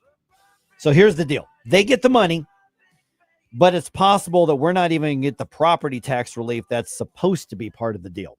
And the conversation is going to continue about the brewing possibility of war breaking out in the Middle East. So stick with us as in the next segment as we talk about that. Yeah, and it's not even just war breaks out over there. Are we going to be involved in it? Yeah, Are we absolutely. about to get entangled in another Middle Eastern war? It's a big deal. And if so, should we? Right. A lot of debate on that. All right, 819 right now. Hundreds of millions of dollars in money from taxpayers, just not enough to get a commitment from the Chiefs to actually stay in Missouri. Why'd So you do all this? of that whole thing at the special session to guarantee them, and we're talking $700-800 million from taxpayers. And then when you throw in the Royals, you're looking at $1.5 billion. Now, I think it's going to be more than that because basically lawmakers said, of the Royal Stadium, we'll cover 50%. And for the Chiefs, I think it's a little more in the dollar amount. But even that, the Chiefs have responded by going, okay. Right. That's nice. Mm-hmm. We'll take it into consideration. Right. Maybe, but we may still leave anyway. So I asked the Show Me Institute's Patrick Tuohy about this. And basically what I asked him is what should this say to taxpayers and frankly, lawmakers about committing these hundreds of millions of dollars in taxpayers' money to these teams who were demanding that they get the money or they were wanting to leave. Here's what Patrick had to say. No one should be surprised to learn that even after getting everything they wanted from the legislature and the governor, the Chiefs are still not willing to commit to stay in Missouri. These teams make decisions based solely on what is in their best interests. They're not operating out of love of the state or their fans or romantic notions of pride or anything sentimental. As I said in my testimony before the House, the teams are likely to take the offer from Missouri and use it to get a better offer from Kansas or to play Clay and Jackson County taxpayers against each other. This is what happens every time. The lesson for everyone is that the teams and their owners do not love us, and we shouldn't let our love of them cloud our thinking. Elected leaders must act in the best interest of taxpayers, but that's not what happened here. Our leaders let the teams dictate the terms of negotiation. The teams even set a deadline for the legislature to act. And in return, taxpayers are getting precious little, if anything. The governor and the legislature let themselves get hustled. Patrick's right. Yeah, it is more embarrassing than the possibility of losing a team that you could be played this badly by that team. See, the interesting thing is there's an article on Outkick.com that stirred up a lot of this discussion and probably has some lawmakers feeling embarrassed if this is circulating in their communities. I mean, if you click at Outkick.com, you can find Kansas City Chiefs secure massive handout from Missouri to renovate Arrowhead. But when you click on it, the actual headline shows up, Kansas City Chiefs complaining after getting massive handout from Missouri taxpayers to renovate Arrowhead. Now, were they proactively complaining, saying, I can't believe you guys didn't give you? Not necessarily, but they made it very clear, this isn't good enough for us to turn around and say, yes, I will stay with you. Right. Yes, I'm not going to break up with you. Okay, well, that's enough for me to listen and think about staying with you. That's essentially what it is. I mean, for instance, it's, oh, you want to take me to the Metro Gala? You're going to take me out to a nice dinner? Oh, that's beautiful, but you're driving that. Yeah. I got you the 2.5 carat ring. Right. Yeah. Right. And you're still on the fence about whether to stay with me. Right. That's the problem. That's where we're at. And I mean, I made the joke earlier that, is like the stop simping and know your worth, Missouri. but it kind of feels that way. We're getting played here. The terms have been entirely dictated by this private business owned by billionaires, right? Come on, man. What? I mean, they basically said, and the governor agreed with them. They basically said, you will call a special session to give us taxpayer money. You will do it by this time. Here's your deadline. Patrick is right about that. Yeah. And essentially, you've got this small state legislature that allowed themselves to be bullied and pushed around by this billionaire ownership group or groups for both of them. Mm-hmm. At this point, I hope they feel stupid. And I'm saying this with some of my friends who voted for this. Doesn't mean we're not friends unless they choose to be offended by my saying that, which has happened before in my life, believe me. But the bottom line comes down to is, yes, you got played. Mm-hmm. You got bullied. Patrick's right. They don't give a crap about the state or their local community. They're a business and their job is to be as profitable as possible. Right. Yeah. And they're doing so on the backs of the taxpayers who had already spoken on this issue. Yeah. That's for the Royals, at least. Yeah. Yeah. I mean, but the thing is, I would, if I'm a politician, I'm taking that as an indicator of public sentiment about these types of deals. That, you know what, the constituents are not on board with compromising their tax revenue, the money that they provide the government to go to these billionaire clubs, full of millionaire players. You know what? Yes, you can go across the border. We'll still root for you, but I'm not crying over the fact that you moved your stadium. And here's the even worse part. Not even just I'm frustrated because our lawmakers allowed themselves to get rolled on this. Mm-hmm. That corporate welfare package cleared with a margin of 1 vote. Yeah. And that vote was Rick Bratton, formerly of the Freedom Caucus. And he says, well, I think it was going to pass anyway. I wanted to get the property tax relief, so I got the best deal I could. Now, that's not really what happened, got though. A deal. Yeah. Was it the best deal? I don't know about that. And it wasn't going to pass. Right. Anyway. And had he not voted with it, then it's very possible this bill would not have passed. And the corporate welfare would not be happening, or maybe they'd still be in special session and arguing over something else. I don't know. But the counties in his district get some guaranteed property tax relief. Dozens of other counties have the option to get some property tax relief if they vote on it. And then some counties in Missouri get nothing. They weren't included in the deal.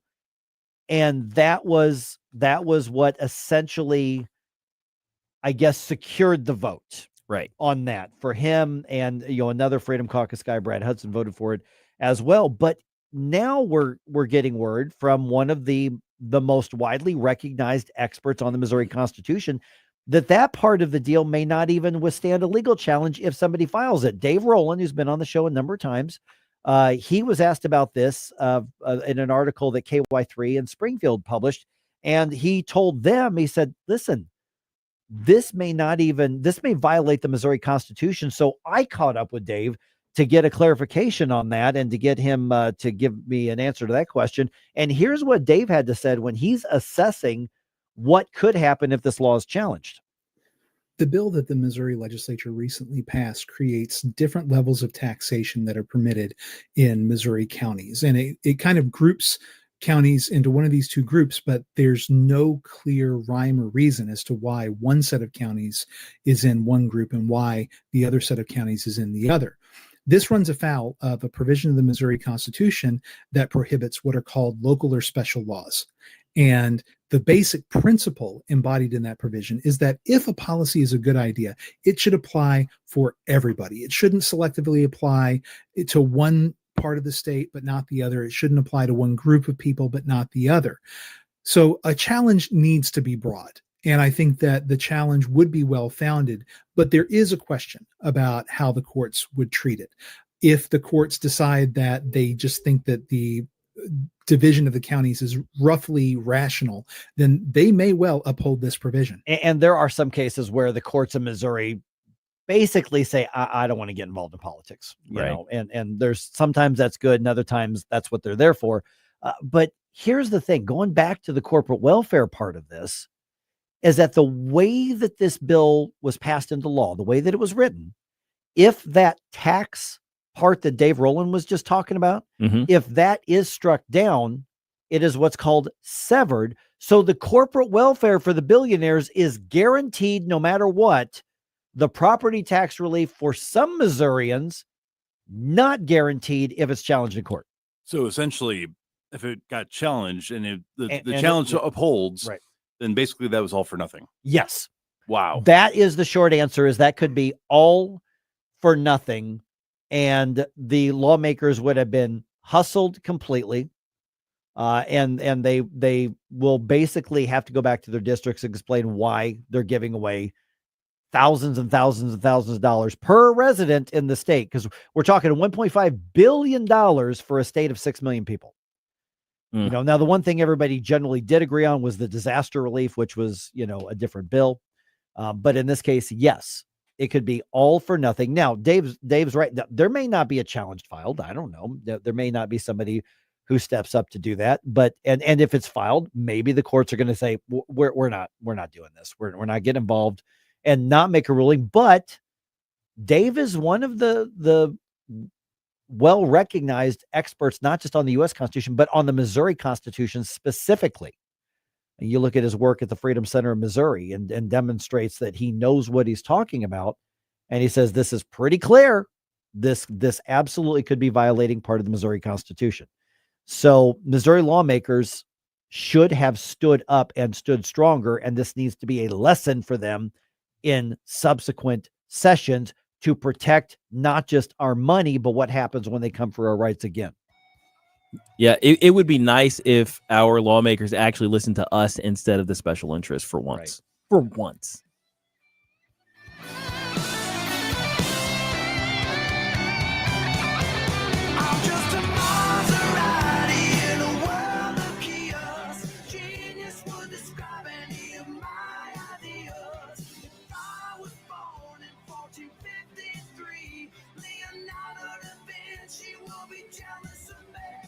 Ferguson in the morning. The strong protecting the weak and the good beating evil. On NewsTalk STL. From the Michaels Flooring Outlet Weather Center.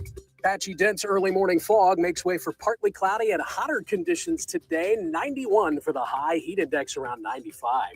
Stray thundershower possible this afternoon and this evening, but it's a dry day for most of us. Increasing clouds tonight down to 74. Some weakening storms and rain will make a run at us Wednesday morning, but we expect them to fade. But a few hours later, potentially severe storms flare up in the afternoon and early evening Wednesday. Let's be ready for that. Tomorrow's high at 86. From the First Alert 4 Weather Center, I'm meteorologist Matt Chambers. Fox News commentary. The Democrat Party is framing their anti-ICE fight as compassionate, but really it's about cheap labor. I'm Tommy Lahren. More next. I'm alpine skier Michaela Schifrin. I've won the most World Cup ski races in history. But what does success mean to me? Success means discipline. It's teamwork. It's the drive and passion inside of us. And it's why Stifel is one of the fastest growing global wealth management firms in the country. If you're looking for success, surround yourself with the people who will get you there. If you're an advisor or investor, choose Stifel, where success meets success. Stifel Nicholas and Company Incorporated, member SIPC and NYSE. Past performance is no indication of future results. Investing involves risk. Consult a financial advisor before making any investment decisions. Mayor Bass isn't even trying to mask it anymore. She demands the ICE raids stop due to their impact on the economy. Not only is California home to the largest population of illegal immigrants, LA has at least 800,000. Over 1 million LA residents live with someone who's here illegally. According to a 2020 study by USC Dornsife, about 11% of LA's workforce is undocumented. So when Mayor Karen Bass cries about ending the raids, what she means is, don't take away my cheap labor. These companies and industries that rely on illegals want us to feel sorry for them if their cheap illegal alien labor is taken away, but sorry, no. Do not expect the American people to play Russian roulette with our lives for the sake of unvetted and undocumented cheap illegal alien laborers, all so you can cut your payroll costs. I'm Tommy Lahren, and you can watch my show, Tommy Lahren is Fearless, at Outkick.com. Connor Roofing. You can count on Connor. Connor Roofing is now a 2-time winner of the National Best of the Best Award for customer satisfaction for roofing, storm damage restoration, siding, gutters, both residential and commercial. Please visit ConnorRoofing.com for an estimate. And remember, you can count on Connor. Life's too busy for home maintenance hassles. That's where Nicole Whited Home Concierge Services comes in. From coordinating contractors and managing yearly maintenance appointments for your home and vehicles, to handling your mail, packages, and personal errands and shopping while you're home or away. Nicole takes care of the details so you don't have to. Nicole Whited Home Concierge Services. Call 314-766-1996. 314-766-1996. Effortless living starts here. Yo, this is Vic. All during the month of June, Vic for Vets is proudly honoring our veterans. Every weekday at 11:05, you'll hear about that day's honoree and their incredible service to our country. Hi, it's Ken. You want to nominate a veteran? Send their name, service information, and story to me, Ken, at NewsTalkSTL.com. Brought to you by Best Buy Flooring, Patriot Heating and Cooling, and DG Firearms. Together, let's celebrate the heroes in our community, Vic for Vets, where honor meets gratitude. This is Mark Harder with RE/MAX Results, the #1 RE/MAX franchise in the region. As a licensed real estate broker with RE/MAX Results for over 20 years, I've seen the ups and downs of many real estate markets, including the one we're in right now. With the spring market in full swing, now is the time to leap into the buying or selling of your home. Someday is not a day. Today is the day to make your move. Call me at 314-852-8933 or email me at markhardersells@gmail.com. News, analysis, opinion. Federal agents are being attacked in the city of Los Angeles. We have to get more people involved. We're not going to let our country be torn apart. 101.9 and 94.1 News Talk STL.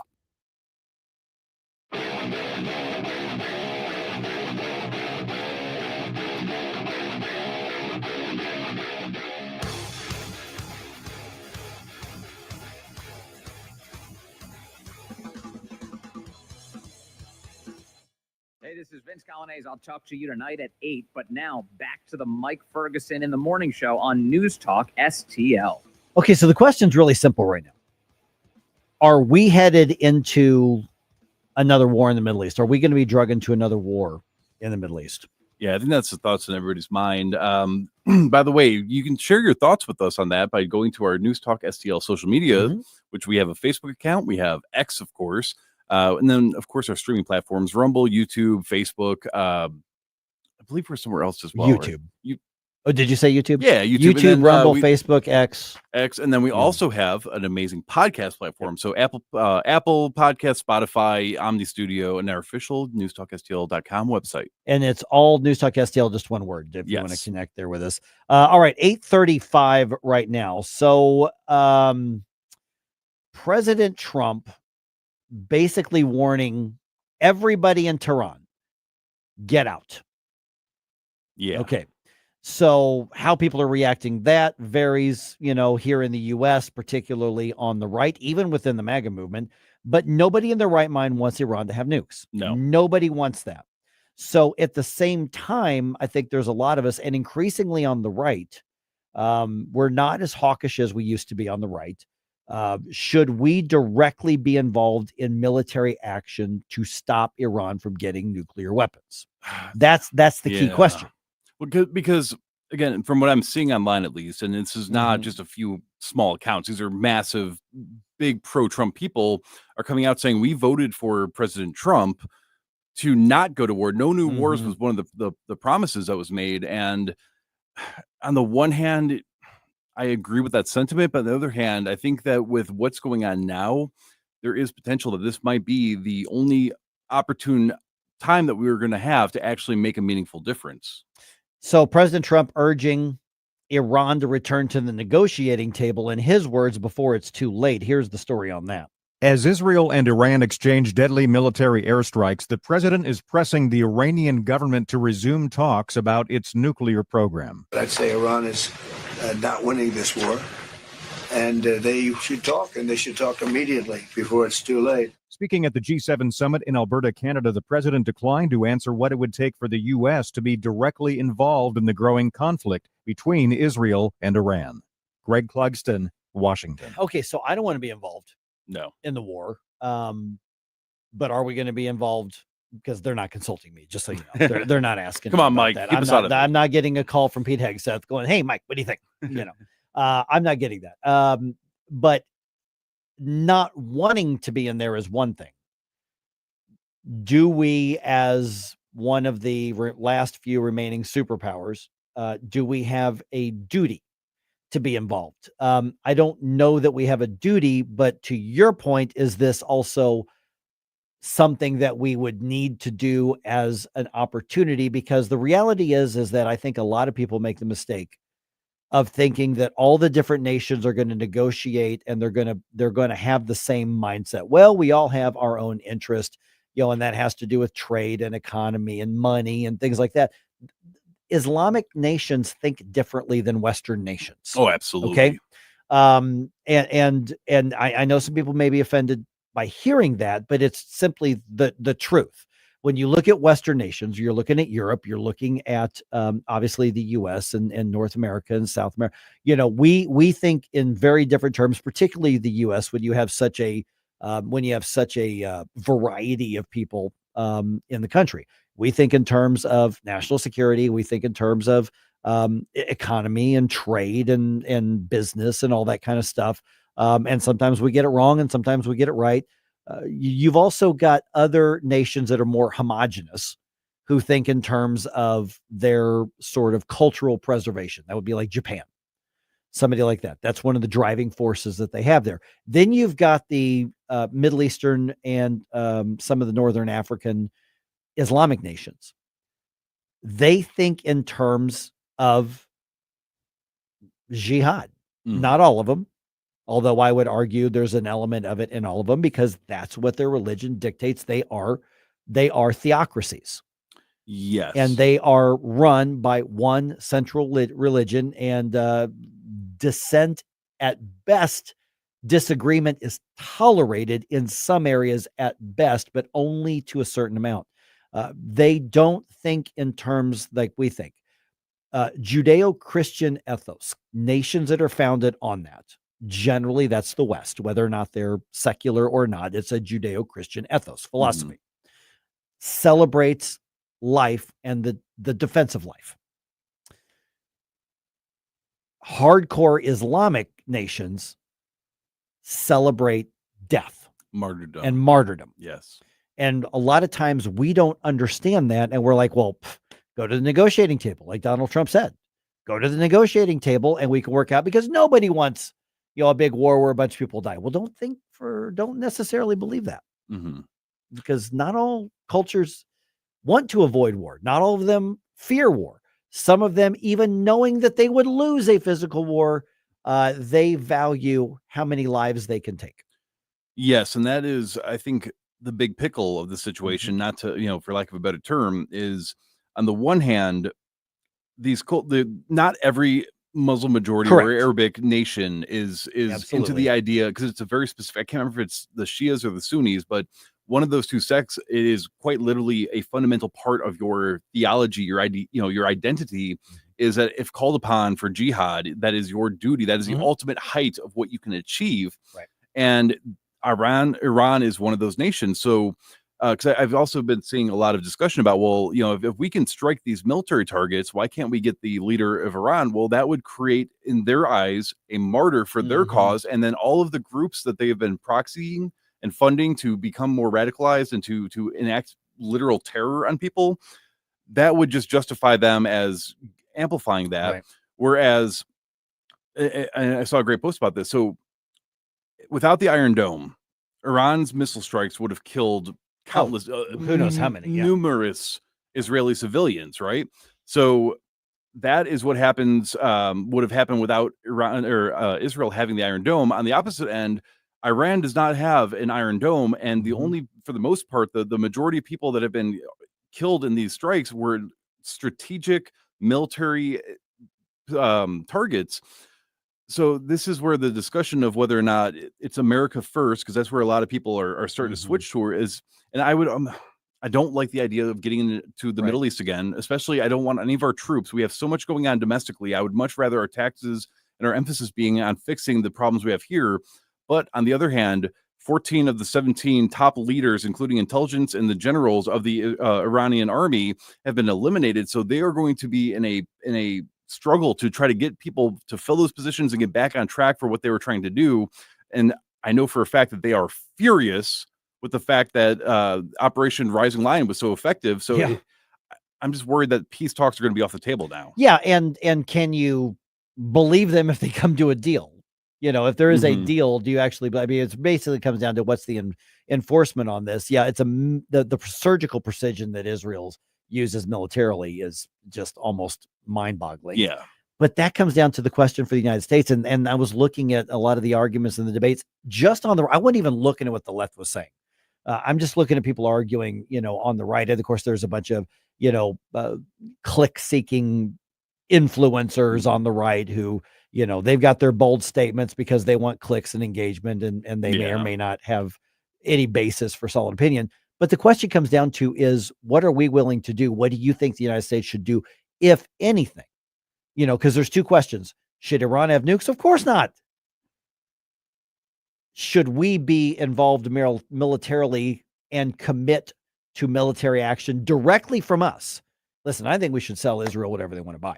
I don't care what it is. Sell it to them. Yeah, I think that would actually be the best course of action. Now, the thing that is of concern to me as well right now is the fact that President Trump has issued a statement saying if Iran targets any of our military bases or personnel or equipment that we have all over the world, that would be enough for him to say, we're going to go and we're going to lead charge. But now we're also sending the USS Nimitz to that area. And it just seems kind of contradictory to say, well, we want to issue that statement to protect our military assets. By the way, we're sending more of them. I just don't know if that's the right play right now. I have learned over the years, and this is my thought to everybody else, you can agree, disagree, 314-912-1019, is take a deep breath. Let's see what happens in 24 hours. Let's see where we're at. It's not going to stop the debates. I do think it's interesting that Donald Trump has become far more hawkish in the last 24 to 36 hours. Agreed. Far more hawkish. So I do think there is a potential that the United States becomes directly involved in military strikes against Iran. I think that is possible. From a military perspective, Iran would be crazy to not do everything they could to avoid that. But they might be crazy.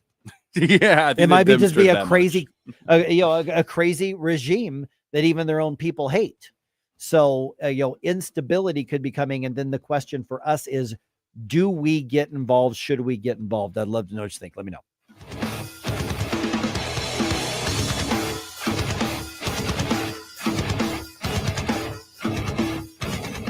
Mike Ferguson in the morning Let me just say this with all due respect. You really don't know what you're talking about right now. on News Talk STL. St. Charles County, get ready. Smoke 70 is now open in St. Peters. Grand opening specials that'll make you say, holy smoke. 420 pre-rolls for just $4.20.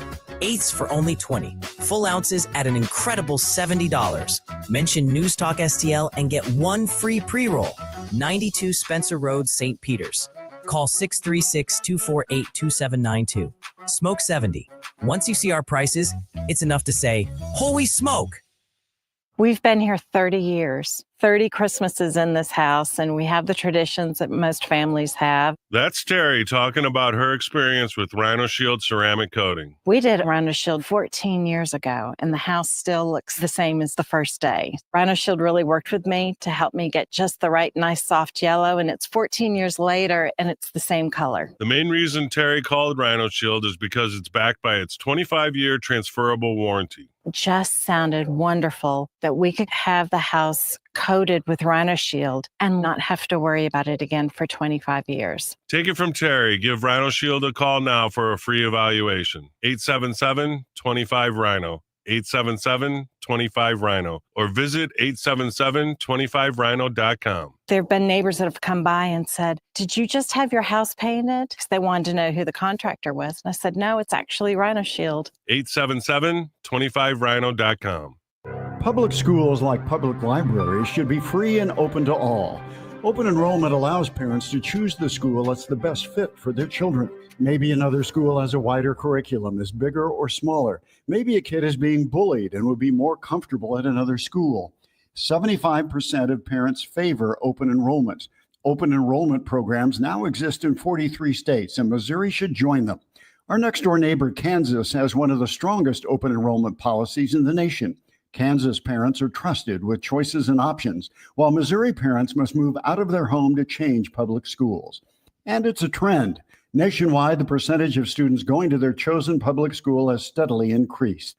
Assigning kids to schools based on their zip code is the old way. Open enrollment is a better way. Learn more at showmeinstitute.org. The Show Me Minute has been brought to you by Show Me Institute and Show Me Opportunity. Tim Jones and Chris Arps in the afternoon. $18 million more for Sam Page for animal shelter upgrades? David Stokes of the Show Me Institute to discuss at 4:20. Tim Jones and Chris Arps. Weekdays at 4 on News Talk STL.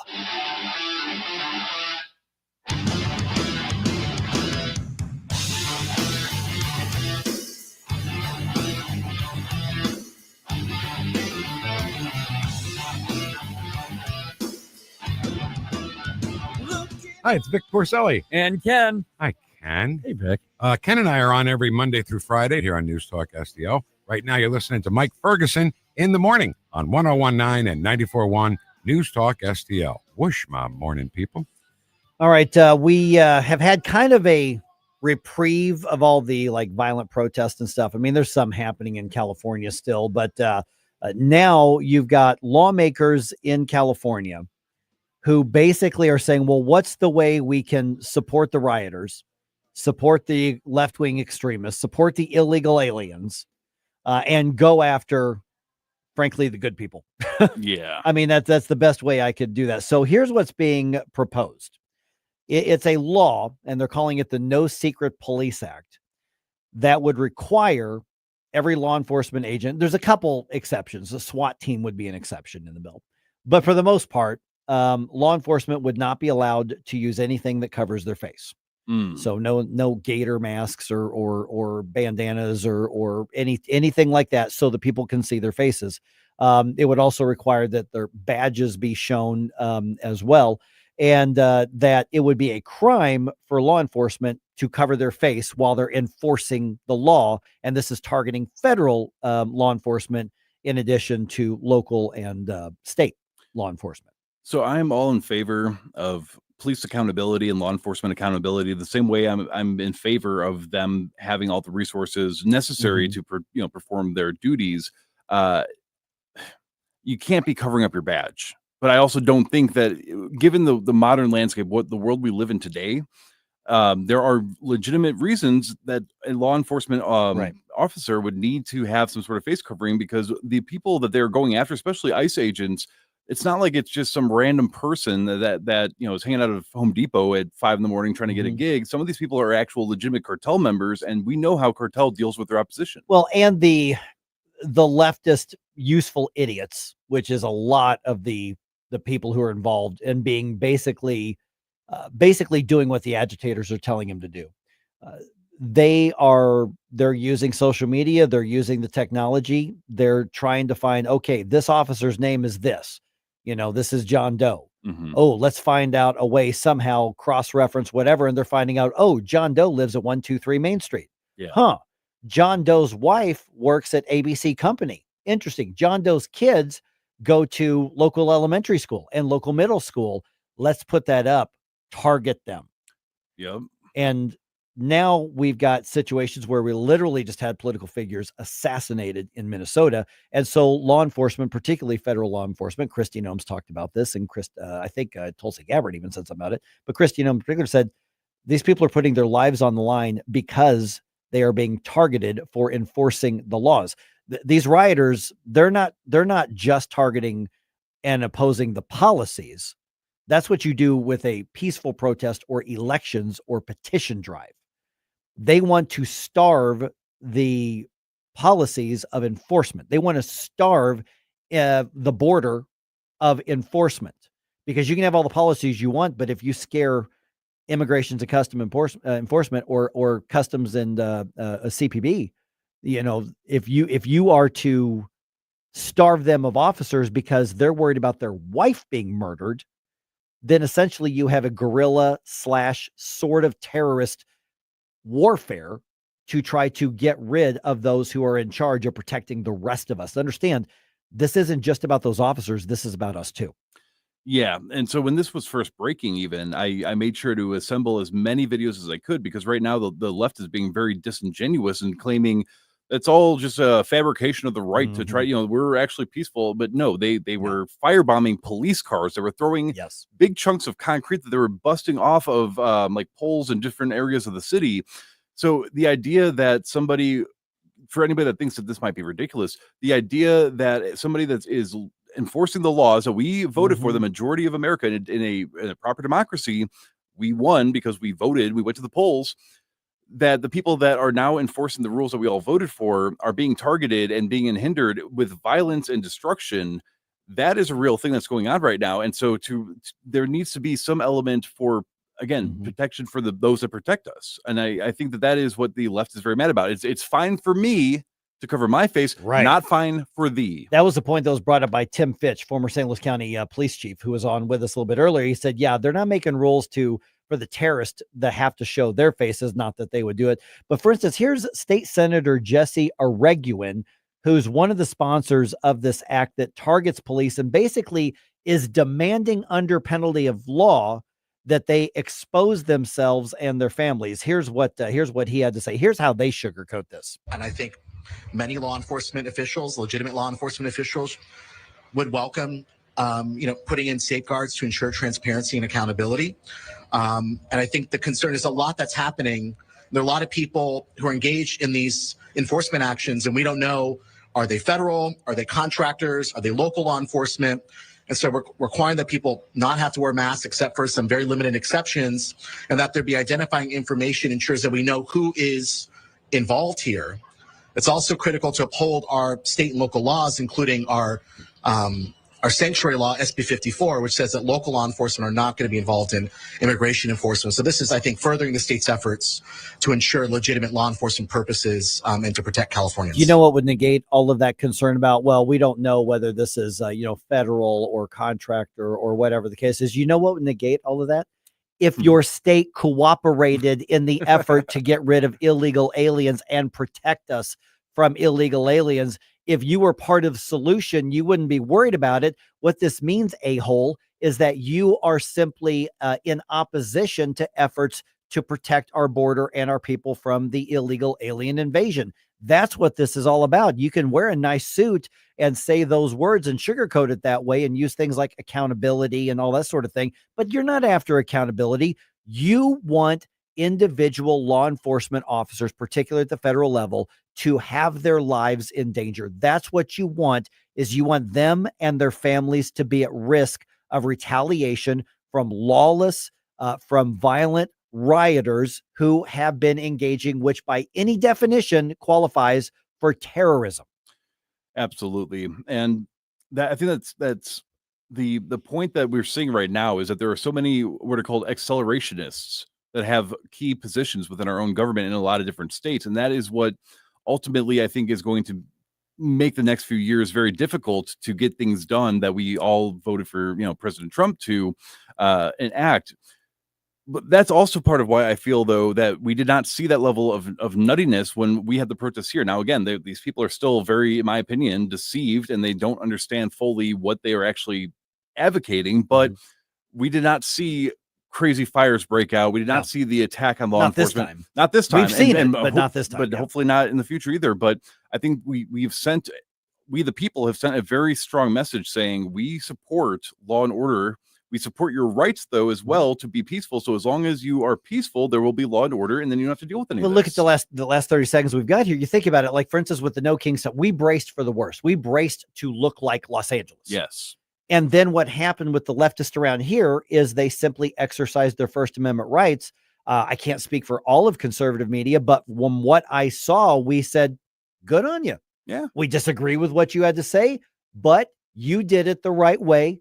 There is no issue. I mean, I still don't like the marching through the streets and taking those, but bottom line is you didn't do what they did over there. And therefore you were actually listened to here. Yes. We still disagree, but you were taken seriously and treated with respect, and you got your voice heard, whereas the others aren't getting their voice heard at all. And it's their own fault.